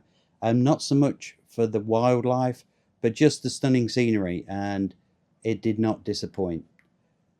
However, the captain did come on the tannoy and announce that because of a medical evacuation and also because of weather, we are not going to transit the Le Maire Channel, and therefore we are not going to end up at our final stop, which was due to be Palmer Station, which is the US base, and it's kind of the final point before you leave from there to go back to Ushuaia. The entrance to the channel, basically, we did get to the Le Maire Channel. Just. But we were kind of dodging around some really big pieces of ice. Now, bear in mind, obviously, we're not an expedition ship. We're not an icebreaker. And we don't want to hit big bits of ice because that wouldn't end well. So we were kind of dodging around. And we had at that point wind gusts up to 52 miles an hour, I think they said. Sorry, I corrected, 52 knots, which is, I think, a 1 knot is almost the same as a mile per hour. But it was extremely windy there. Yeah, the weather was definitely turning. You could see the clouds coming off the hills.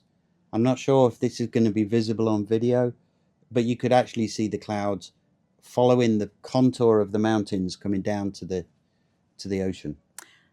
This did mean as well the entrance to the Le Maire Channel was iced, basically. So even if we hadn't had the medical evacuation situation, we still couldn't have got through there because there was too much ice. Captain did try and take us as close as we could, though. We did get to pretty much right into the entrance. And yeah, I mean, the scenery is absolutely spectacular. Shame we didn't get to do it, but you know, that's the chance you take on one of these types of cruises.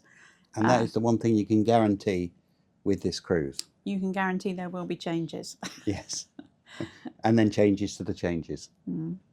So sadly, we didn't get to go there or Palmer Station. I was quite looking forward to Palmer Station actually, because I'd seen other videos about it. It's just one of those things, but the weather by now is pretty bad. It was really, really windy. The captain did also say, as well as the medical evacuations, we do need to keep ahead of some bad weather that was going to be affecting the Drake, which was the other reason we needed to leave early. So we've got about 40 hours now of the crossing across the Drake. We've just entered the Drake. We did go through part of the Nimrod Passage, I think it is. We could have done. I don't know. You can't see anything. You can't see anything now, honestly. The weather's really deteriorated. I think it's safe to say we're going to get the Drake shake for the next 40 hours. Yeah, I think that's a certainty. And we were due to get into Ushuaia at about 9 a.m. on the 2nd of January. We're going to get in at 3 a.m. the day before, on the 1st of January, which means that at the moment that the next stop for us would have been Cape Horn, and to actually cruise around the Cape, which we have done before.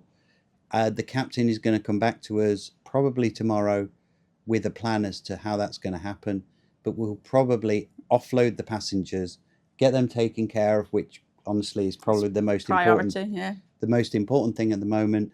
And then he will come up with a plan of how long we spend in Ushuaia and going around Cape Horn. So we'll wait to see what happens there. But we're now on our way out of the Antarctic, on our way to Ushuaia.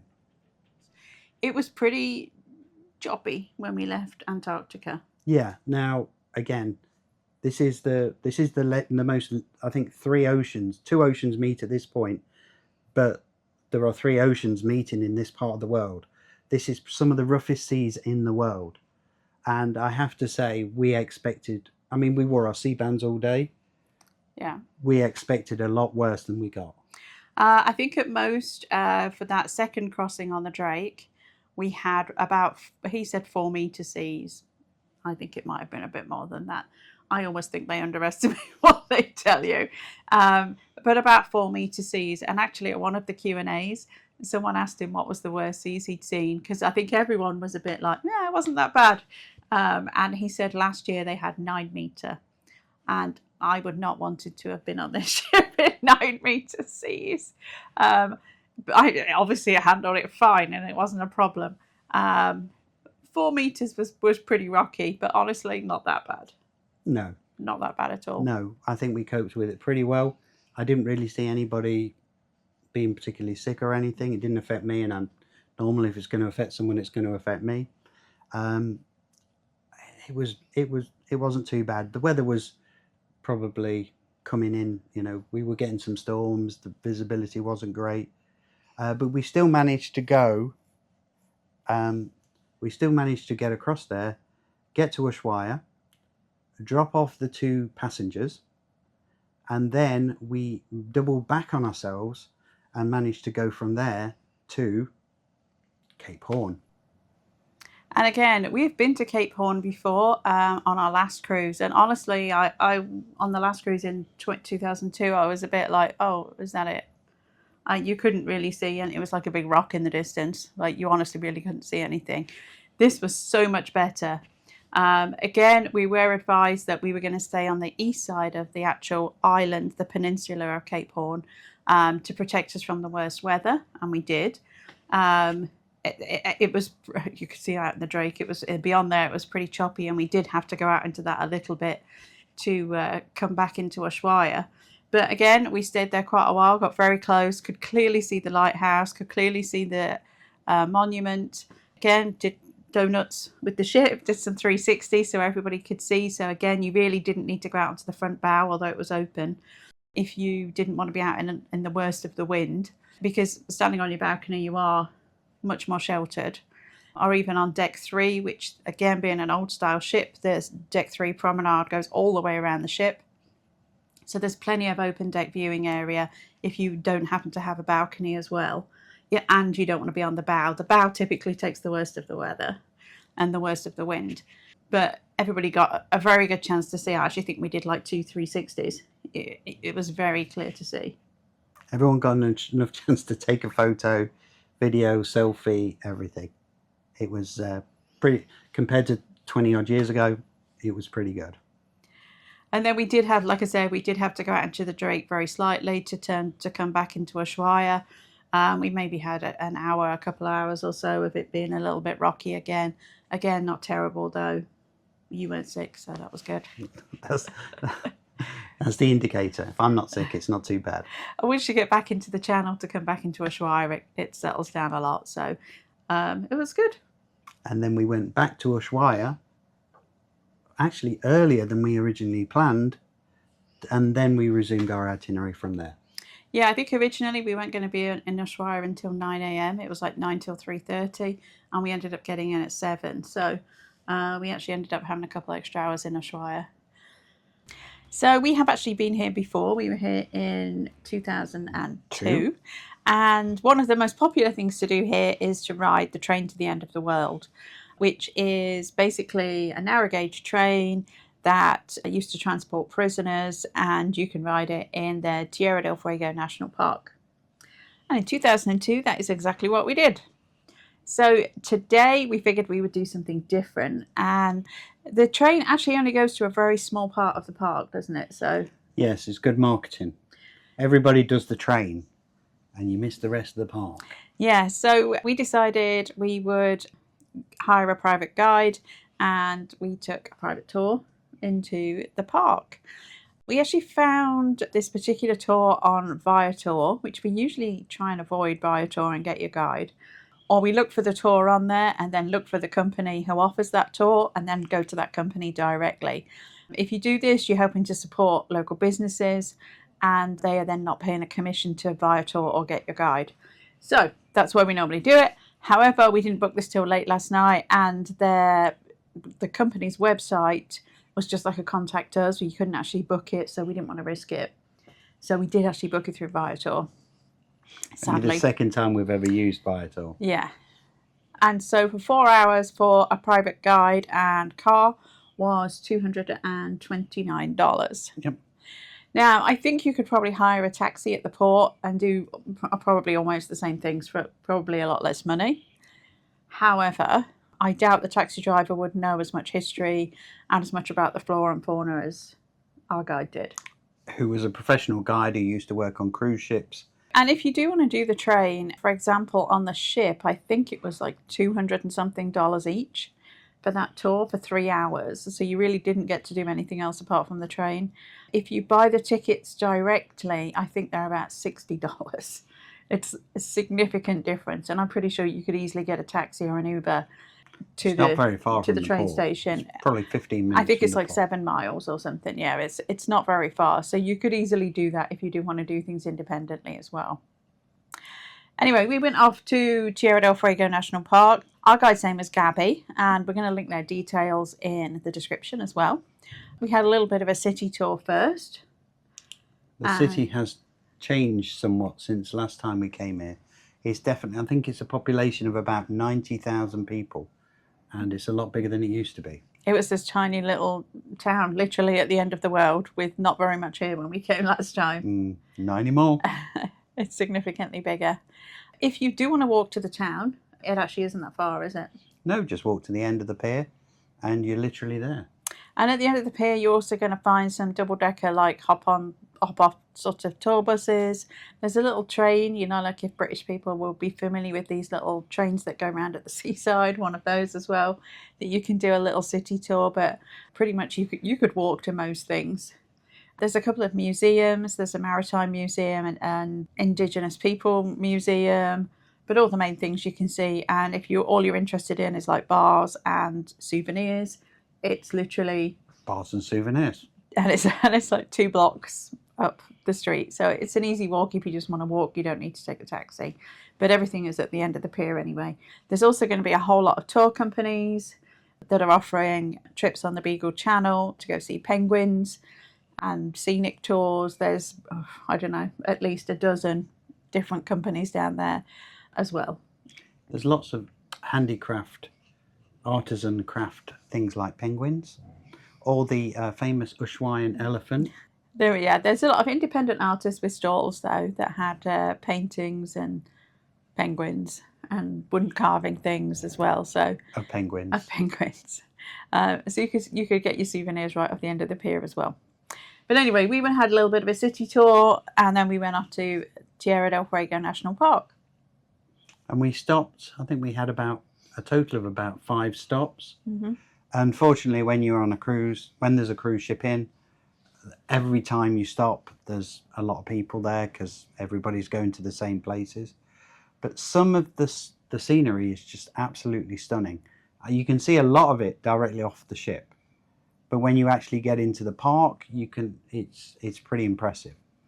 Yeah, I mean, they'll tell you about the mountain ranges, and if you're not familiar, part of the Beagle Channel is actually split with Chile as well. So half is Argentina, half is Chile. The same goes for Tierra del Fuego National Park. Some of it is in Chile and some of it is in Argentina.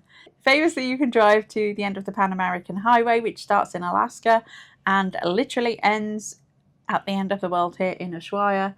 And it's about 18,000. About 18,000. We'll put a graphic here of the exact distance it is. But yeah, it's about 18,000 kilometers between here and Alaska, if you fancy that journey. Which apparently some people do. I think a lot of motorbikes do it as a bit of a tour. There's also quite a few camping sites, which I didn't realise in the national park. And so if you're into tent camping when it's -1, then go for it. We will not be camping. It's way too cold. They had some cool igloo type things as well, which looked more my scene than the tent. There was still no water or heating. We're not into camping. But you can camp here if you want to. We made several stops. We stopped at the Tourist Information Centre as well. There's a little cafe there, and it's a bathroom break stop as well. And a lake. We stopped at 3 lakes in total. Yeah, I think so. There was the fjords we stopped at, and you can actually see Chile. You can see the Chilean mountains. The scenery is pretty impressive, whichever stop you actually make.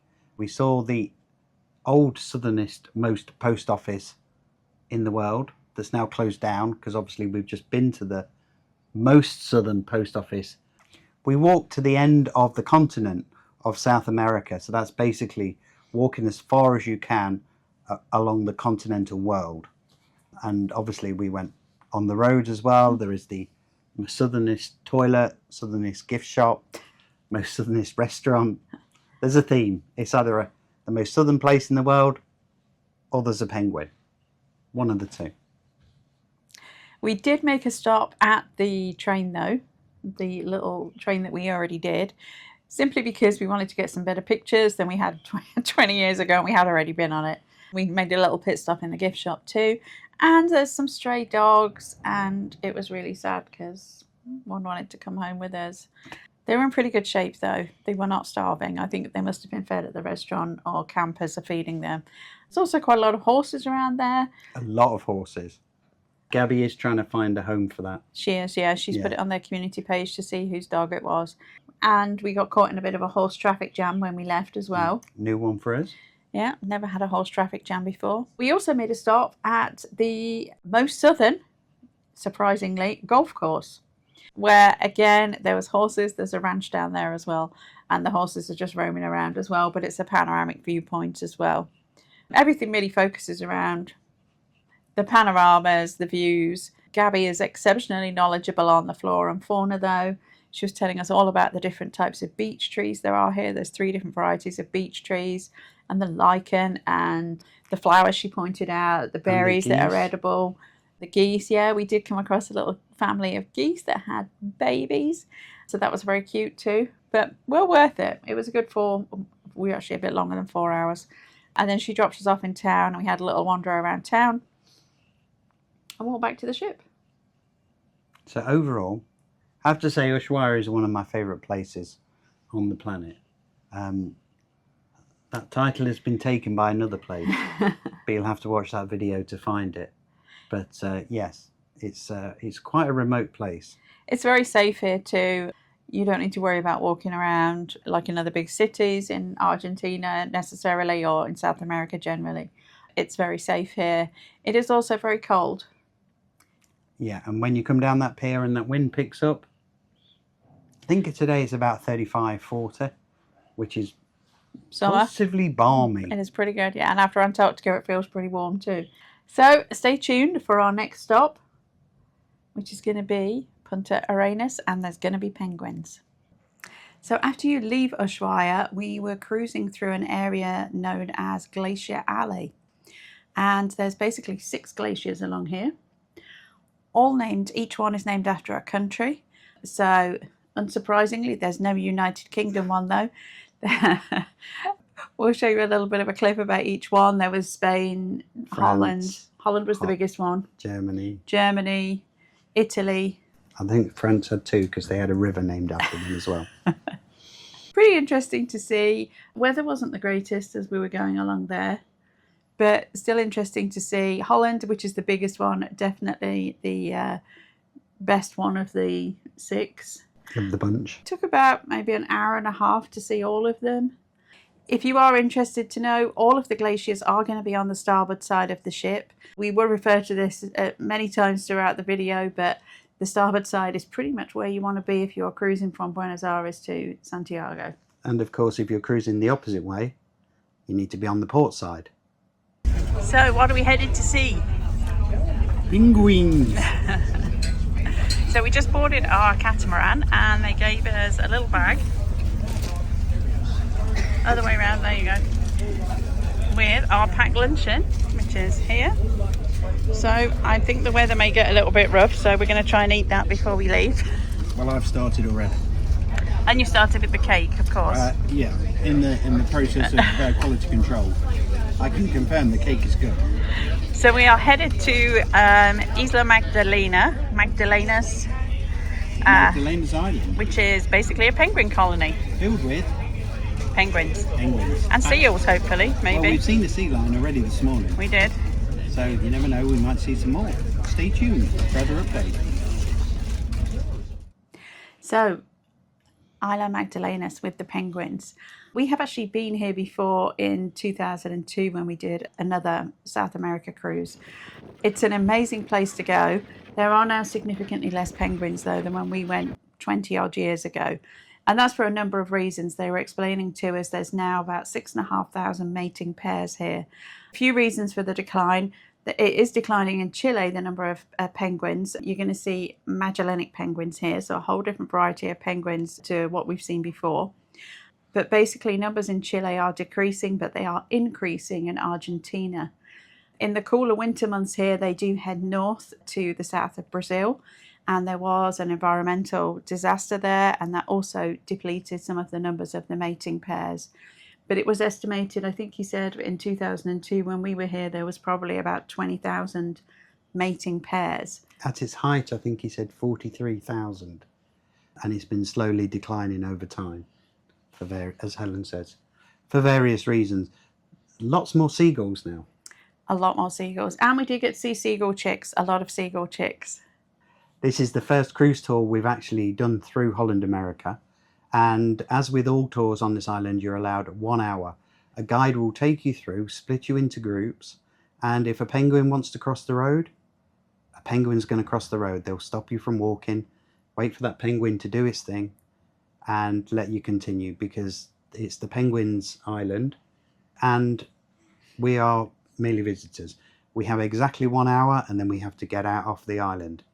And there are rangers there now, which I don't believe there was rangers there before. No. There is walkways that you must stay on, which there was before, but we were allowed to just walk around. I believe when we went before, there was only our little tour boat there, which was maybe like 40 people. There's a lot more people visit here now, and they are much more strict. Sadly, common sense has disappeared, I think, in the last 20 years as well, and they had to tell people to not feed them or pet them, and things which I kind of think are common sense, but clearly not to everyone. And there's basically a group of, I think there was 4 guides got off the boat with us. So there was people at the front of our group, people at the back. They were shepherding people along. If there are any penguins very close to the ropes, they were making sure that you didn't go very close to them as well and keeping people back. So it is quite heavily, and rightly so, you are quite heavily supervised while you're there. But it's, if you're into photography, it's very cool. You can see the penguins very close up. We were lucky enough to see a lot of babies. They start hatching in December. So we saw a lot, and they are very funny to watch. And very vocal. Very vocal. And one thing to note about the ride over there's a couple of different ways you can go. On the ship, we went on a catamaran, or there are ferries that are like a regular boat. I think the ferries take more people. Either way, it can be quite a rough crossing. So if you are prone to seasickness, make sure you're prepared for that. We had our sea bands on. He actually told us it was quite a smooth ride. And coming back, it was pretty choppy. So if you are very prone to seasickness, be aware that this might not be an excursion you want to do. You can also book it independently, which we were going to do. But having said that, we were actually the first ship of our size to dock at the newly extended port in Punta Arenas. And so I think partly because of that and partly because we were entering Chile, we were actually delayed from getting off. I think we were supposed to be off at 10 a.m. and I don't think we were off till about 11. So if we had booked an independent tour, we would have missed it because they go at 10:30. So bear that in mind if you do book an independent tour. We were here until 9:30 in the evening though, so you could have taken a tour in the afternoon, but obviously an independent tour is a lot less expensive than the ship tour as well. And with any tour, most of the tours we've done are independent, but you've always got to remember, if you book an independent tour and you don't get back in time, the ship will not wait for you. If you book a tour with the cruise company, they'll get you back on board. That's the other consideration. We did get to see a very cute big old sea lion on the pier as we did dock as well, which was pretty cool. He was a big guy. Big boy. After leaving Punta Arenas, we had a couple of days at sea, which normally if you're on a cruise is just a couple of days cruising to your next point. But these are scenic cruising days, so we're going through the Chilean fjords. On day one after leaving Punta Arenas, we went down the Sarmiento Channel. And that is very much an internal fjord. It's all created by glaciers. So the rocks are very close to the cruise ship, and that's one thing that we've noticed all the way through this, is that the ship gets very close to the rocks, the icebergs, and everything else that you see. So we cruise down this very narrow channel, and we do actually have a Chilean ice pilot on board to make sure that we navigate these very narrow channels to get to a glacier. I was going to say one of the other channels we go through is called Summer Pass, and at its narrowest, it is only, I think they said 9 meters deep, and our ship is 7.9 meters deep. So we only had about a meter of clearance, which is part of the other reason you have the Chilean pilot on board, because clearly we don't want an issue running aground. There is a red and green buoy either side, or a buoy if you're English, and that's basically that very narrow point that you need to be able to pass through. So we went through there, and then we ended up towards the end of the evening at the El Brujo Glacier. Well, here we are at Brujo Glacier. Incredible. There. Over a mile wide. Absolutely incredible.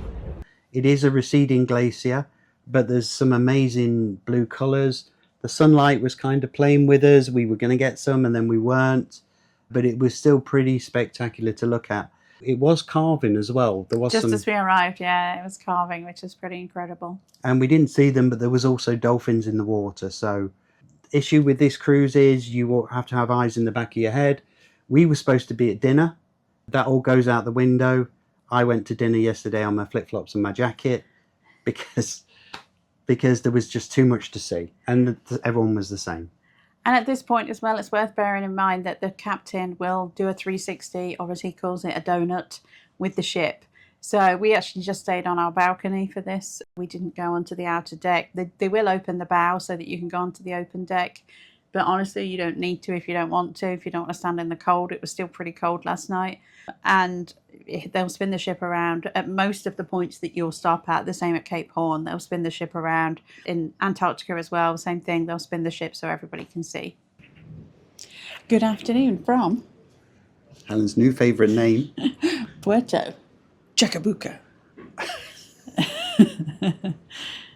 So we did a ship tour here today, which we don't normally do.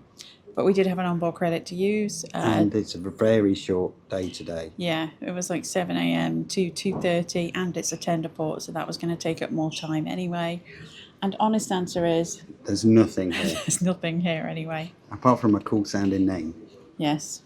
So we are just leaving. This is Puerto Chacabuco behind us. There is kind of a cool shipwreck over here, which is just coming into view. So we took a tour and we made one stop at Rio Simpson, like a state park. There were some flowers and a river. Yeah. That was about it. And there was some scenery on the way, on the left side of the bus anyway. But we were on the right side, so we didn't see anything. And then on the way back, we drove really fast and didn't stop at any of the places that we did on the way up, so we still didn't see anything. We did stop at The Virgin River. Coquina City.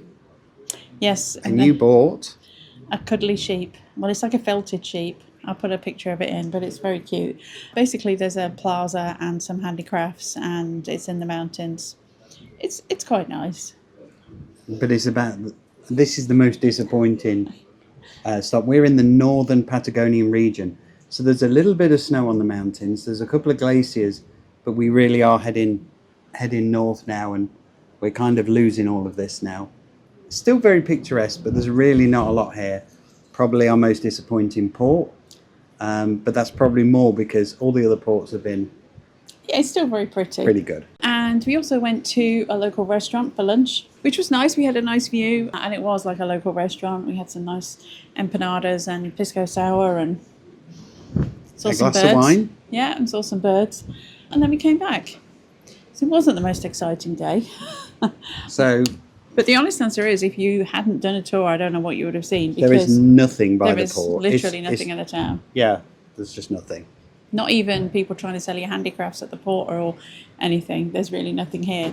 I mean, the scenery is the big thing, obviously, in the Chilean fjords. So it's very nice. But yeah, bit of a quiet day today. So it's goodbye to Puerto Chacabuco.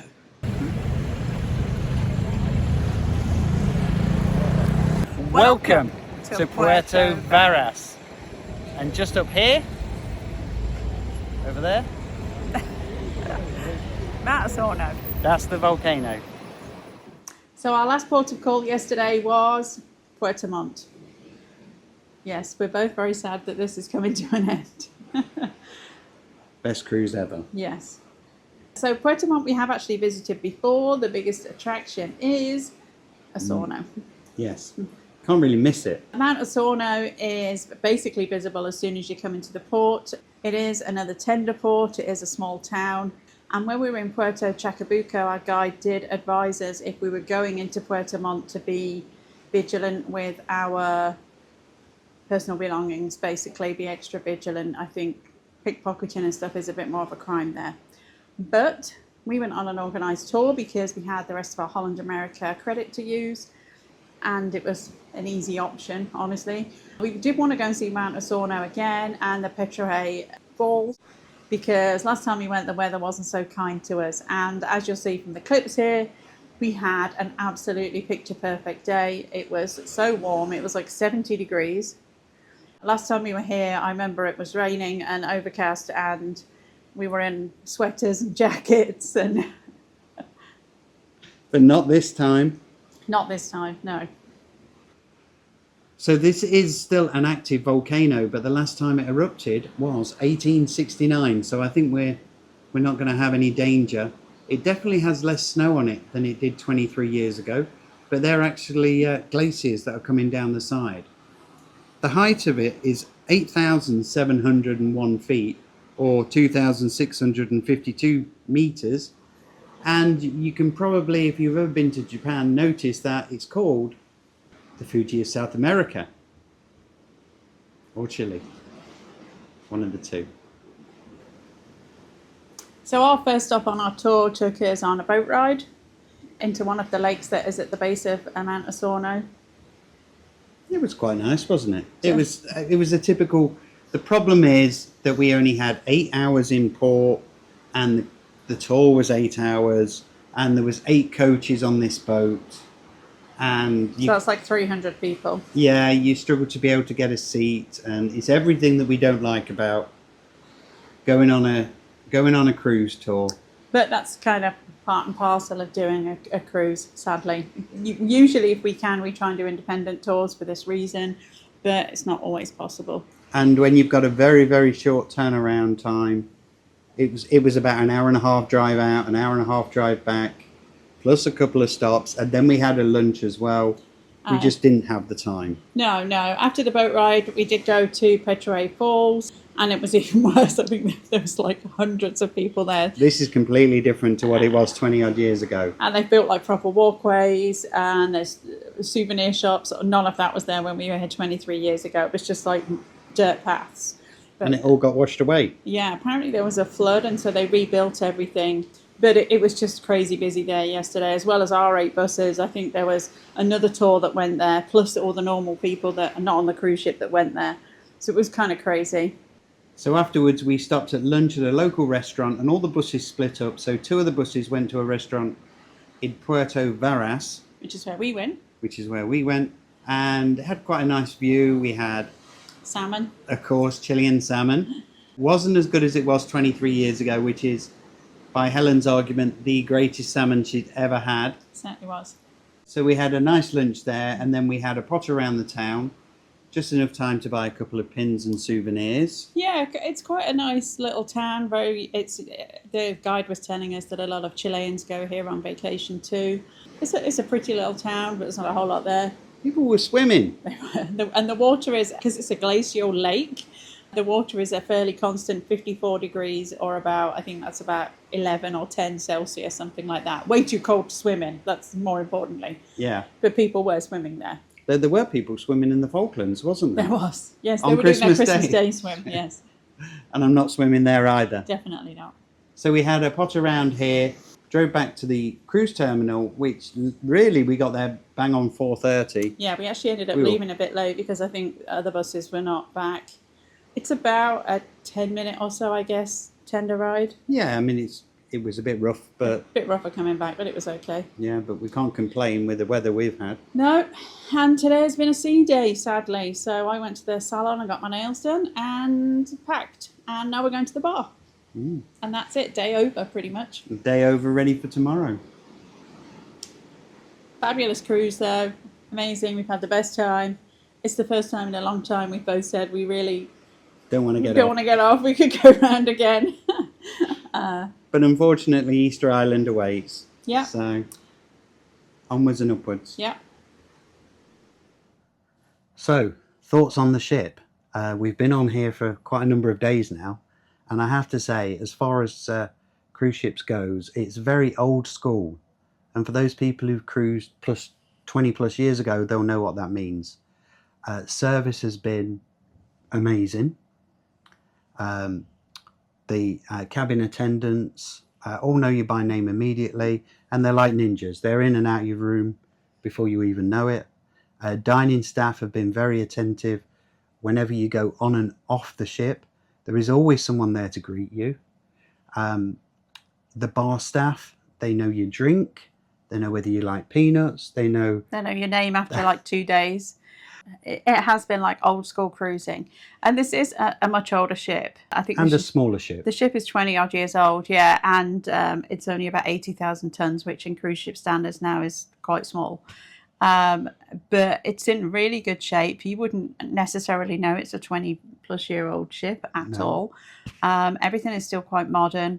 I would say the only very, and I'm being really nitpicky by saying this, we've had food a couple of times that's not been as warm as it could have been. And there has been a little bit of a bathroom smell, let's call it. Only occasionally, and I think that's more to do with we have very windy conditions, and I think you get smells from the exhaust vents when they're venting outside, and it can come back in. And I mean, I'm being super picky, and I think somebody kept flushing things down the toilet. Our toilet did stop working, but I think they managed to block, whoever it was, managed to block the entire system, and were not very popular. On more than one occasion. On more than one occasion. Like they had to do an announcement throughout the whole ship. A number of times. Yes, because there's only one number that you need to worry about, a number 1 or a number 2. Anything else doesn't go into that toilet. So that's really not a ship issue. That's a passenger being not very bright issue. But absolutely one of the best cruises we've had in a long time in terms of service, food quality, and ship quality. And captain. The captain has been incredible. As far as communication goes, we have done a similar itinerary to this, and it was nothing like, and that was one of our favourite cruises. It was nothing like. The captain is very transparent, opens up the bows on a regular basis to make sure everyone gets views, will give you fair warning. Tenders are very well organised, very well planned. The whole ship, I have to say, I don't know who takes the credit for it. I don't know if it's a Holland America. This is our second Holland America cruise, and this is by far the best one we've ever done, probably of any cruise. It was just a very, very well-oiled machine. And the crew look happy.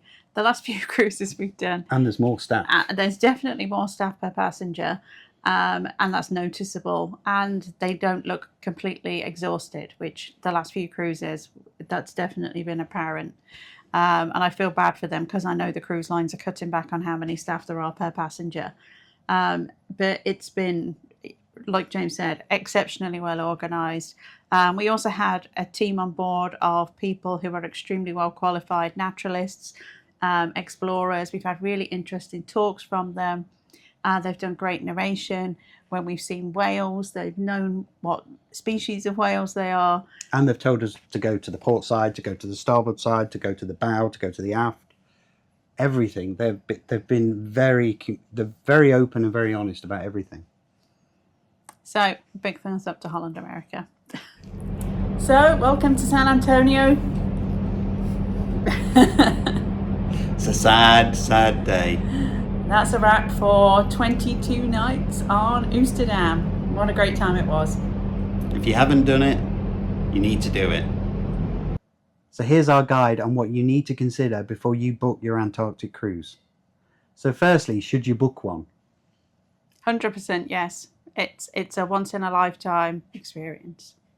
It is so heavily regulated that the number of ships you actually see when you're in there is absolutely minuscule. Yeah, there are some very strict regulations that any ship that goes into Antarctica has to follow to minimise impact on the environment and the wildlife there. So I know that some people may have concerns about the environmental impact. Honestly, I felt like it was so heavily regulated. I mean, we were reminded constantly not to have anything fall overboard, tissues, gloves, and hats, because obviously it's windy. Any of those things that you could lose easily, we were reminded about constantly. I know if you go on an expedition and actually do make landfall, nothing can touch the ground. The only thing that can touch the ground is your feet, which have to go through a disinfectant. You literally cannot put anything on the ground. So it's very, very heavily regulated. I don't want to say everyone should do it because I'm coming back and you're coming back, and I don't want to see everyone there. Yeah. It'd be impossible. About 100,000 people come here a year, and less than 1% of the world's population will ever get to see it. The Antarctic is governed by a treaty of 57 nations, which means that it can be researched on, but no one can lay claim to the land. And all of the research has to be shared, which means the Russian base can go and visit the American base or the UK base or any other base and actually inspect what they're doing. It's a very open policy, and all cruise ships have to sign up to the tourist part of this policy, and they have to follow the rules as stated in that. And therefore, we had 4 days booked in the Antarctic. That's the only time we could be there, and we could be the only boat in certain places at certain times, so that you don't stress the environment or stress any animals. In Elephant Island, for example, where we were, there was just us. There are no other ships. You might pass one or two that are in the vicinity, but this cruise, Holland America, only does 3 of these cruises a year between December and February. That's it. In terms of where you'll visit, so basically we went to pretty much the exact same places the expedition ships did. We didn't get as close maybe, and we didn't make landfall, so we're not allowed to walk on there. Part of those restrictions are that no ship that has over 500 passengers is allowed to make landfall. Clearly we have like 2,000. So we're not allowed to make landfall. But basically, I look at Cruise Mapper, which is, will show you what ships are in what area, and I look at the routes of where other ships are. And basically, we went to nearly all the same places as the expedition ships. We were really impressed with how close we got to a lot of the glaciers, the islands, the wildlife. Everything was very easily viewable. I think we were both concerned. We felt like we would feel like we'd missed out by not doing an expedition. Yeah, and we did consider booking an expedition. But honestly, I don't feel like I missed out. Of course, I would have liked to have walked on land, but I don't feel like we missed out on anything. And we didn't have to cross the Drake in a much smaller ship. Of course, one of the other big benefits to going on a cruise ship like Holland America, I think there's only Holland and Princess are the only two major cruise lines that do this route, is cost. This is not a cheap cruise by any stretch of the imagination. But if you are prepared to go in an inside cabin, then it's a lot more cost effective, obviously. But it is a 22-night cruise. So it's a long cruise. It's a lot of time to dedicate to it. But it's about half the cost or less of an expedition cruise. So that's a big consideration. Again, if you get seasick, big consideration that you're in a much bigger ship to cross the Drake. I'm sure everyone's seen the videos of the waves crashing over balconies and stuff on the small ship, and definitely it was something to be concerned about. Expedition cruises are typically much shorter too, unless you're going to do like I have seen an equivalent 23-night routing on an expedition ship, and it will be at least double the cost to be on a small ship as opposed to a big one. So how much did this one cost? Now we are in a signature suite, and the cost was approximately, for both of us, about $17,000. That included basic internet, drinks package, tips, $300 onboard credit for the excursions per person. And it also included 3 nights in specialty dining as well. So they do what they call a have-it-all package. So absolutely is not a cheap trip to do. Yes, it can absolutely be done a lot less if you can get a last-minute deal. We were here over Christmas and New Year. This one was sold out a long time ago. Captain did tell us that this is probably the best time to come because it never gets dark. In Antarctica, we had literally 24 hours of daylight. The next 2 cruises after this won't have that. Arguably, is that a pro or a con? I don't know. Captain said it was a pro, and the captain knows what he's talking about. He's done this itinerary for 3 years. So the other 2 dates after this are a little bit less expensive as well. Of course, you could go in an inside cabin, a smaller cabin. We wanted to have a little bit extra space, and we wanted a balcony. Did do this. And yeah, obviously we wanted a balcony. So we've talked a bit already about starboard or port side. Buenos Aires to Santiago, 100% go starboard. A lot of the things you see will be on the starboard side. And conversely, if you are doing the Santiago to Buenos Aires, be on the port side or the left side.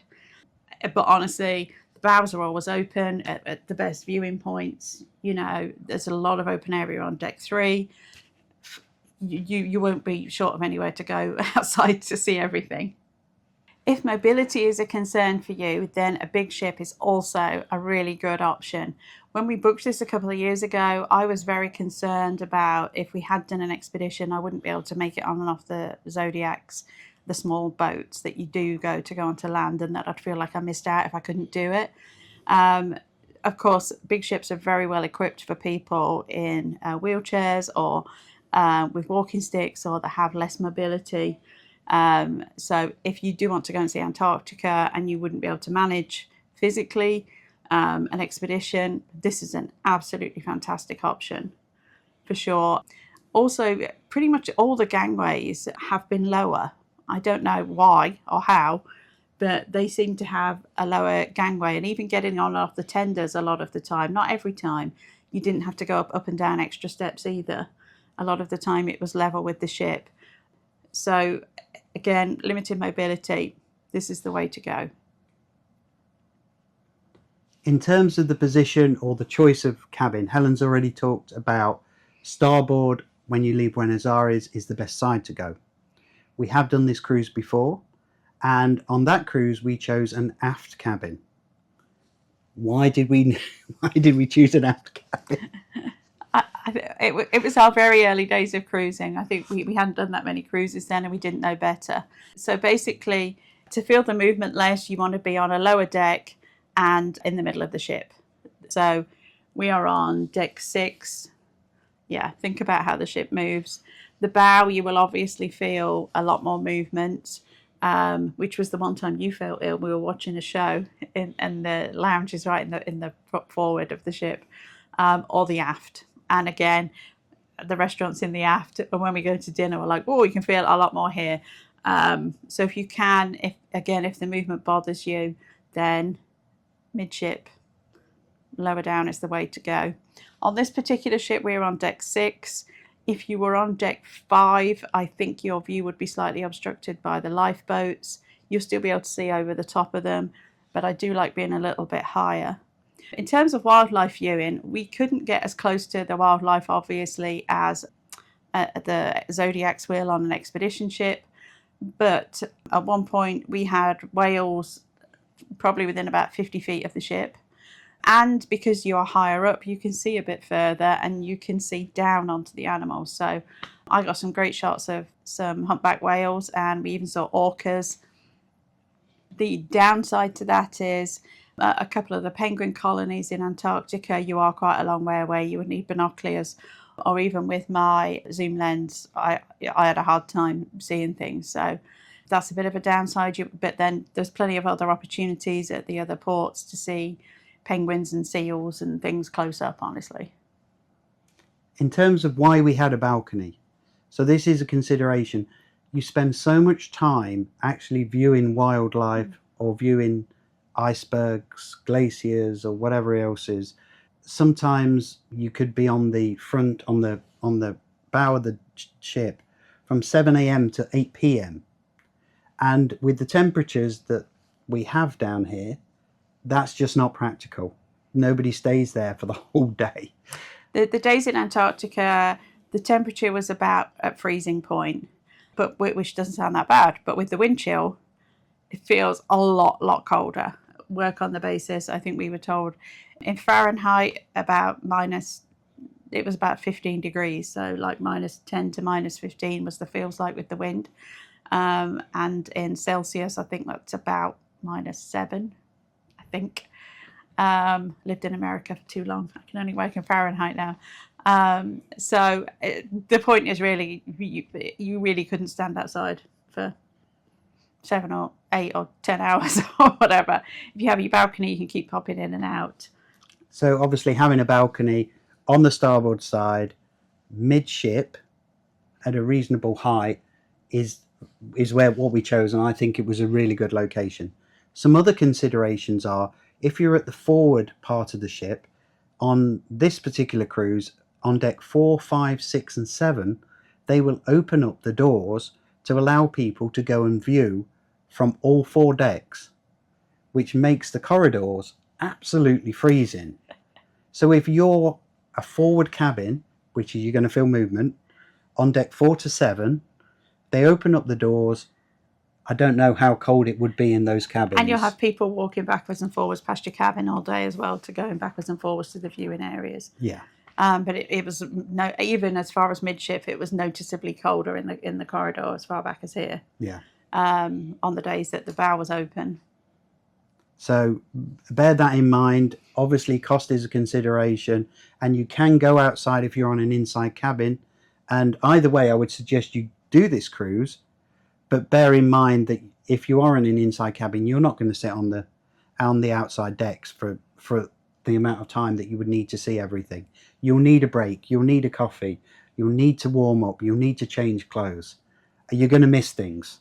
So just bear that in mind, and that's why we went with this particular cabin. There is an area on deck 10 called the Crow's Nest, which is basically floor-to-ceiling windows, which is completely glassed in. We haven't even tried to go up there this time. I know in Alaska it was always full.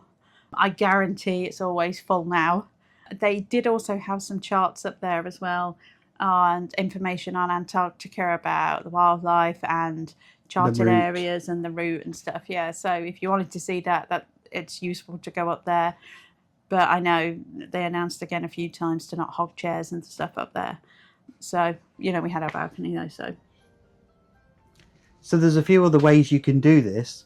There's 4 different ways really you can do this. You can either do what we're doing with Princess or Holland America, which is between December and February.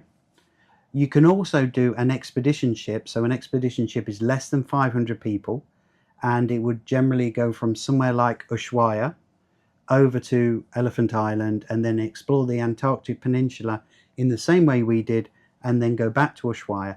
A lot smaller ship, crossing the Drake Passage in the same way as we did. We saw a few of them. Would that be your choice? Honestly, if I had the budget to do it how I'd want to do it, which would be on a luxury ship in a nice big suite, which would be a lot of money. If I had the budget, yes, I probably would have done that. Would I have seen anything different? Honestly, the only thing I think you see different is you get closer to the wildlife. And you'll obviously get to set foot. If you're not bothered about setting foot and you just want to see it, I don't feel like we missed out. I feel like I can honestly say I've been to the Antarctic, and that was a concern of mine. I went there, I saw some amazing things, and there's no question about it. I went to the Antarctic. The other way you can do it is to actually fly across the Drake. So you take out the worst part of the actual cruise. So you would fly from Ushuaia over to King George Island, pick up your cruise ship with someone like Silversea, and then you would do practically the same itinerary that we would do, and then go back to King George Island and fly back. So you've obviously got a flight over from Ushuaia to the Antarctic, and guess what? That costs more money. It's a lot more money as well, yeah. And there is a 4th option. Would you like to tell them about the 4th option? Well, there's actually several gateways into Antarctica, not just from South America. So one of those other options, I'm a bit of an aviation nerd. If you've watched our other videos, you'll know that, is there's an option to fly a wide-body jet, so a big old plane, from Cape Town and land on a nice runway. And you will actually land in a completely different part of Antarctica as well to where we've just been, which I would love to do. Again, it's a lot of money. And then they take you land, and then they take you in like a big old sort of jeep to a mountain, and then you fly back, basically. You did look into it? I looked into it, so they're going to give you 2 costs. They do several products. The first cost is to fly there, go in a big old jeep, go around, then come back the same day. Roughly $16,500 each per person. Or the alternative, which we would like to do, emphasis on like, I love to do this, is to fly over and then spend about 7 or 8 days actually living on the Antarctic, to actually go to the South Pole and stay in these glass igloos. The cost comes in at now there's a waiting list, so I couldn't even book this next year if I wanted to. $115,000 per person. How cool would that be though? I would love to do it. We need a few more YouTube subscribers before we get So I guess that's the dream, but as with all of these things. But White Desert, if you're watching and you want to sponsor us to do that, that would be amazing. You never know. If you don't ask, you don't get. But if you are interested and you have $250,000 to do that, White Desert is the company that do it. Or if you want to adopt a couple of British people who would like to do it, then we're here. So, a few practicalities for you if you are coming to Antarctica, or anywhere cold for that matter, but particularly Antarctica. If you're into photography, I have a DSLR camera that I use, or pretty much any camera that you're going to use. The cold will kill your batteries. I'd always heard this, but I've never been anywhere cold enough to experience it. Even in Alaska, it wasn't an issue. I was out on the bow for about 2 hours, and that killed one of my batteries. I needed to change it and put the freshly charged ones in. So I managed with just 2 batteries just fine. I just kept flipping them. But it will kill your camera batteries quicker. If you do carry the spare with you, try and keep it next to your body and in a pocket or something to keep it as warm as possible. But the cold will definitely drain your batteries quickly. On that point, we're using iPhone 17 Pro Maxes, which the majority of this is videoed on. All of the close-up shots Helen has taken on her Nikon Z7. This is Z7 too, yeah. With a 28 to 400mm lens. And yes, as a photog as well, I was very frustrated I didn't have my big lens with me, but as you know, we travel carry-on only, and my big 180 to 600 is about this long and weighs about 5 pounds, so it just wasn't practical, sadly. But if you're into your photography and you can bring a big zoom lens, do it. But you can get away with just an iPhone or a phone-based camera, but there are going to have plenty of memory. You're going to see a lot of things, and you're going to take a lot of videos and photos, and the best camera is always the one you've got in your hand. So whatever you've got, keep it charged and keep it ready to go. If you are bringing a zoom lens, though, I did see someone with a monopod, because the wind is wicked. Whether you're out on the bow or out on your balcony, it would definitely help.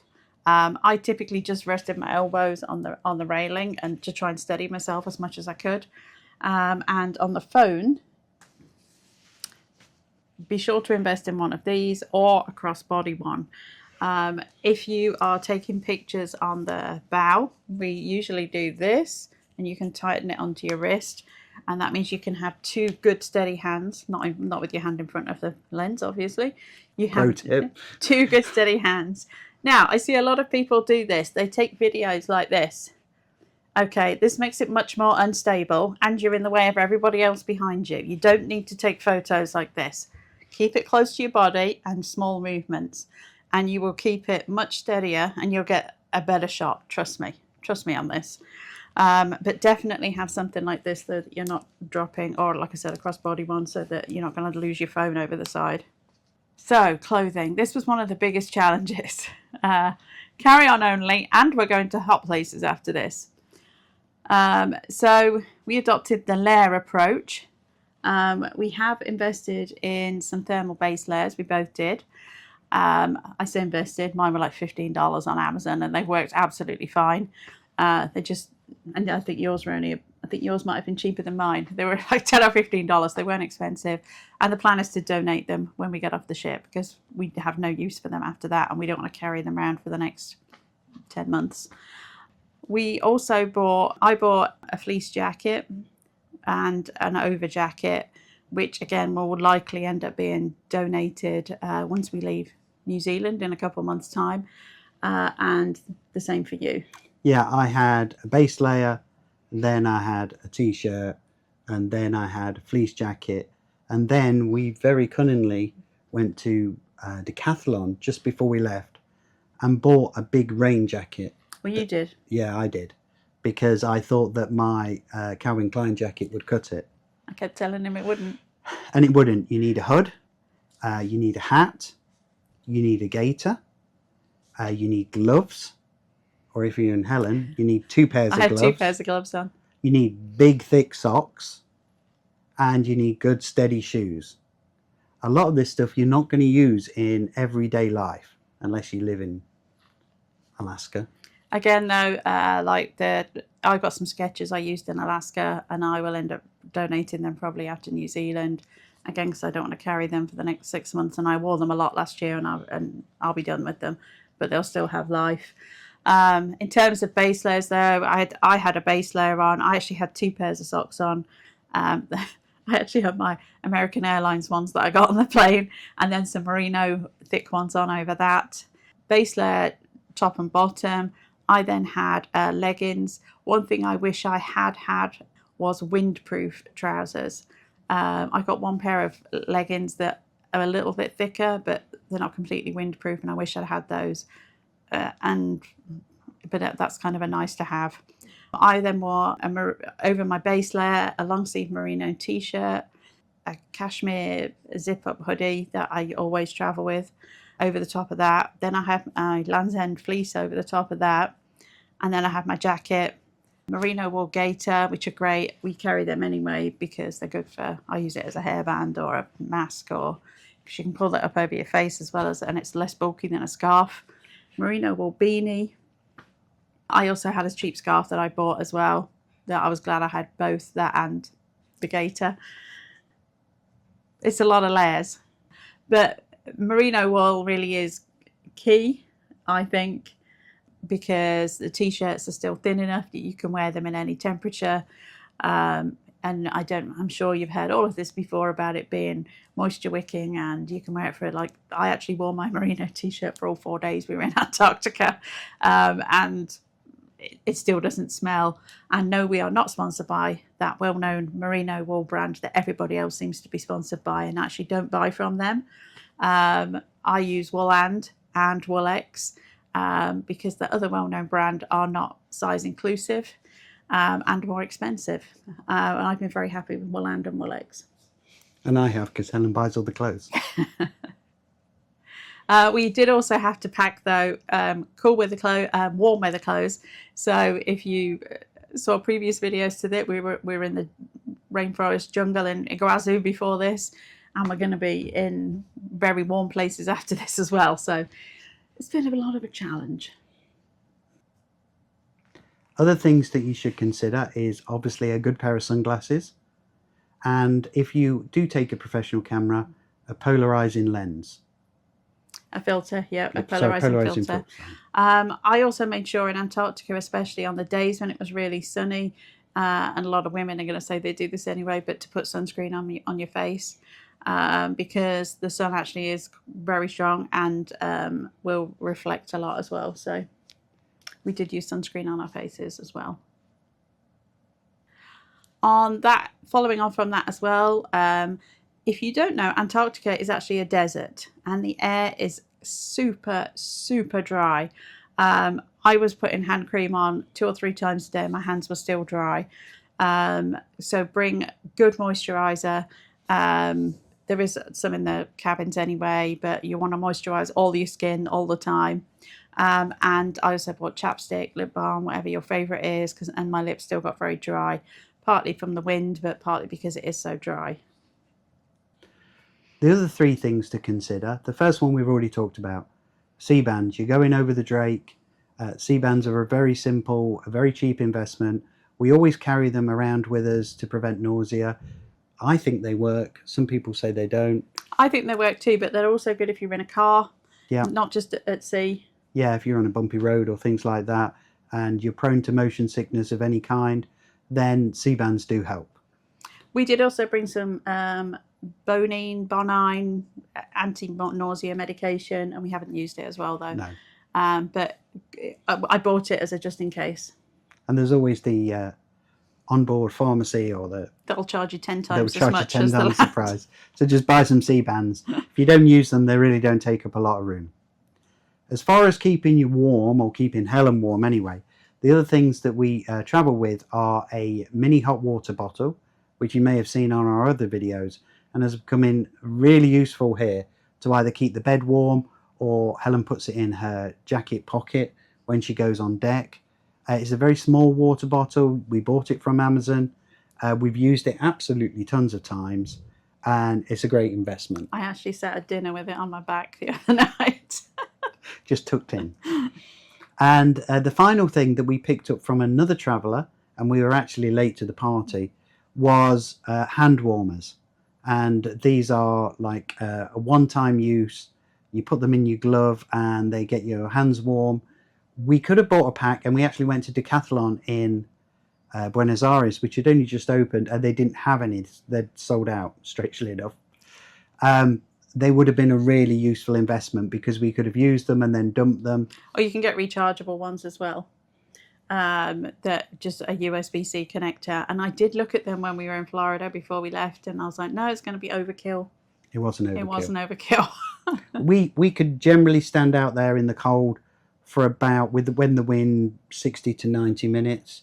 once you got to 2 hours, it was pushing it. You had to come in, you had to get a hot drink. And actually on your balcony, generally the wind is a lot better, so you can stay out there for longer. So you kind of alternate between the two. Either way, you're going to get some great views. But stay warm, look after yourself. So one thing to consider with an Antarctic cruise is that although the general location will be what it is, that will be what you booked, the actual ports or The route. the routes that you go will change. Yeah, because this is not the route we're gonna take.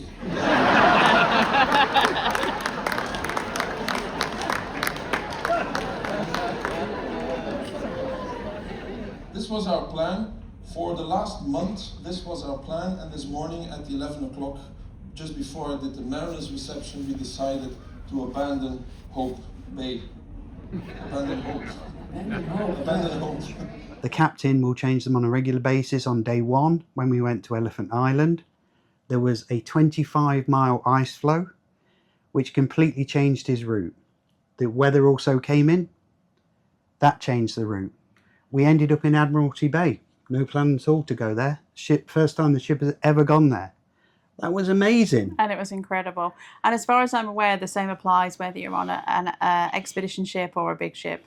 The weather is going to do its thing and routes will change and where you're going to land will change. So although you might have a rough guide, it's not necessarily how it's going to go. And you just have to go with the flow. The captain said a lot of the time, I'm just going to play around. He didn't actually know at some point exactly where he was going to go to. He was going to go in a direction, check out the ice. The captain has to be certified to be able to do this route, and he also has to pick up a pilot who is certified to actually sail through ice. So there are very strict regulations regarding this, and everything is very fluid. And we actually had updates at least 3 times. And I think today we actually should be scenic cruising, and there is no scenic. It's very cloudy and overcast out there today. So, but the day before we arrived in Antarctica, so the day we were crossing the Drake, there was a presentation on where it was planned we were going to go and a chance to ask questions. And then on day 3 in Antarctica, we had another presentation on where we should be going, and that changed. And then throughout the day, there'll be announcements as well. So it's such a rapidly moving target that it will change. But the communication on here has been excellent, as you've already said. And some people have said they've done this cruise before with other ships and other captains, and they've never had the level of communication. So hats off to Captain Kevin and his crew. And we have actually been presented with a map of our route, which they did update when our route changed, and we've got a new version of it. So everybody got a map with a route plan on where we actually went, and we all got a personalised certificate to say that we crossed the Drake and made it. And survived. So I think that brings an end to this video.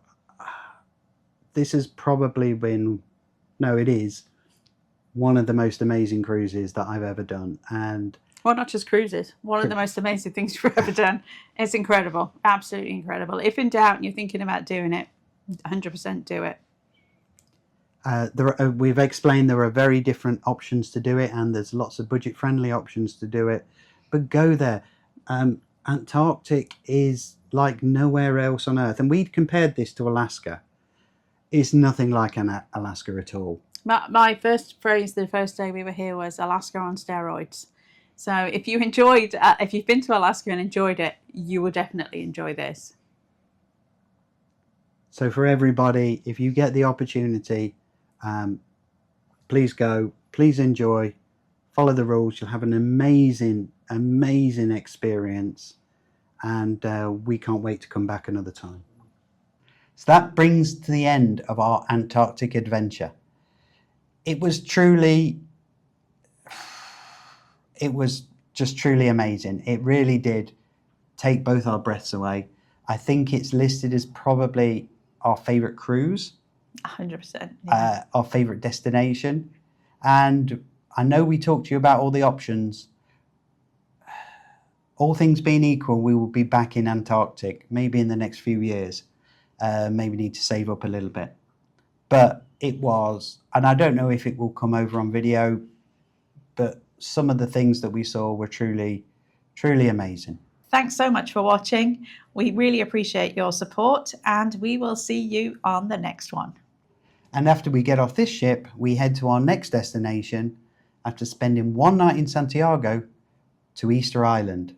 So if you want to watch that video, You don't want to miss it. you don't want to miss it. Truly spectacular. But anyway, that's another week to come. So thanks for watching. Please like, subscribe, and hit that notification bell. And when the Easter Island video drops, you'll be sure to see it. And remember, you're here for a good time, not for a long time. We'll see you in the next one. Bye for now.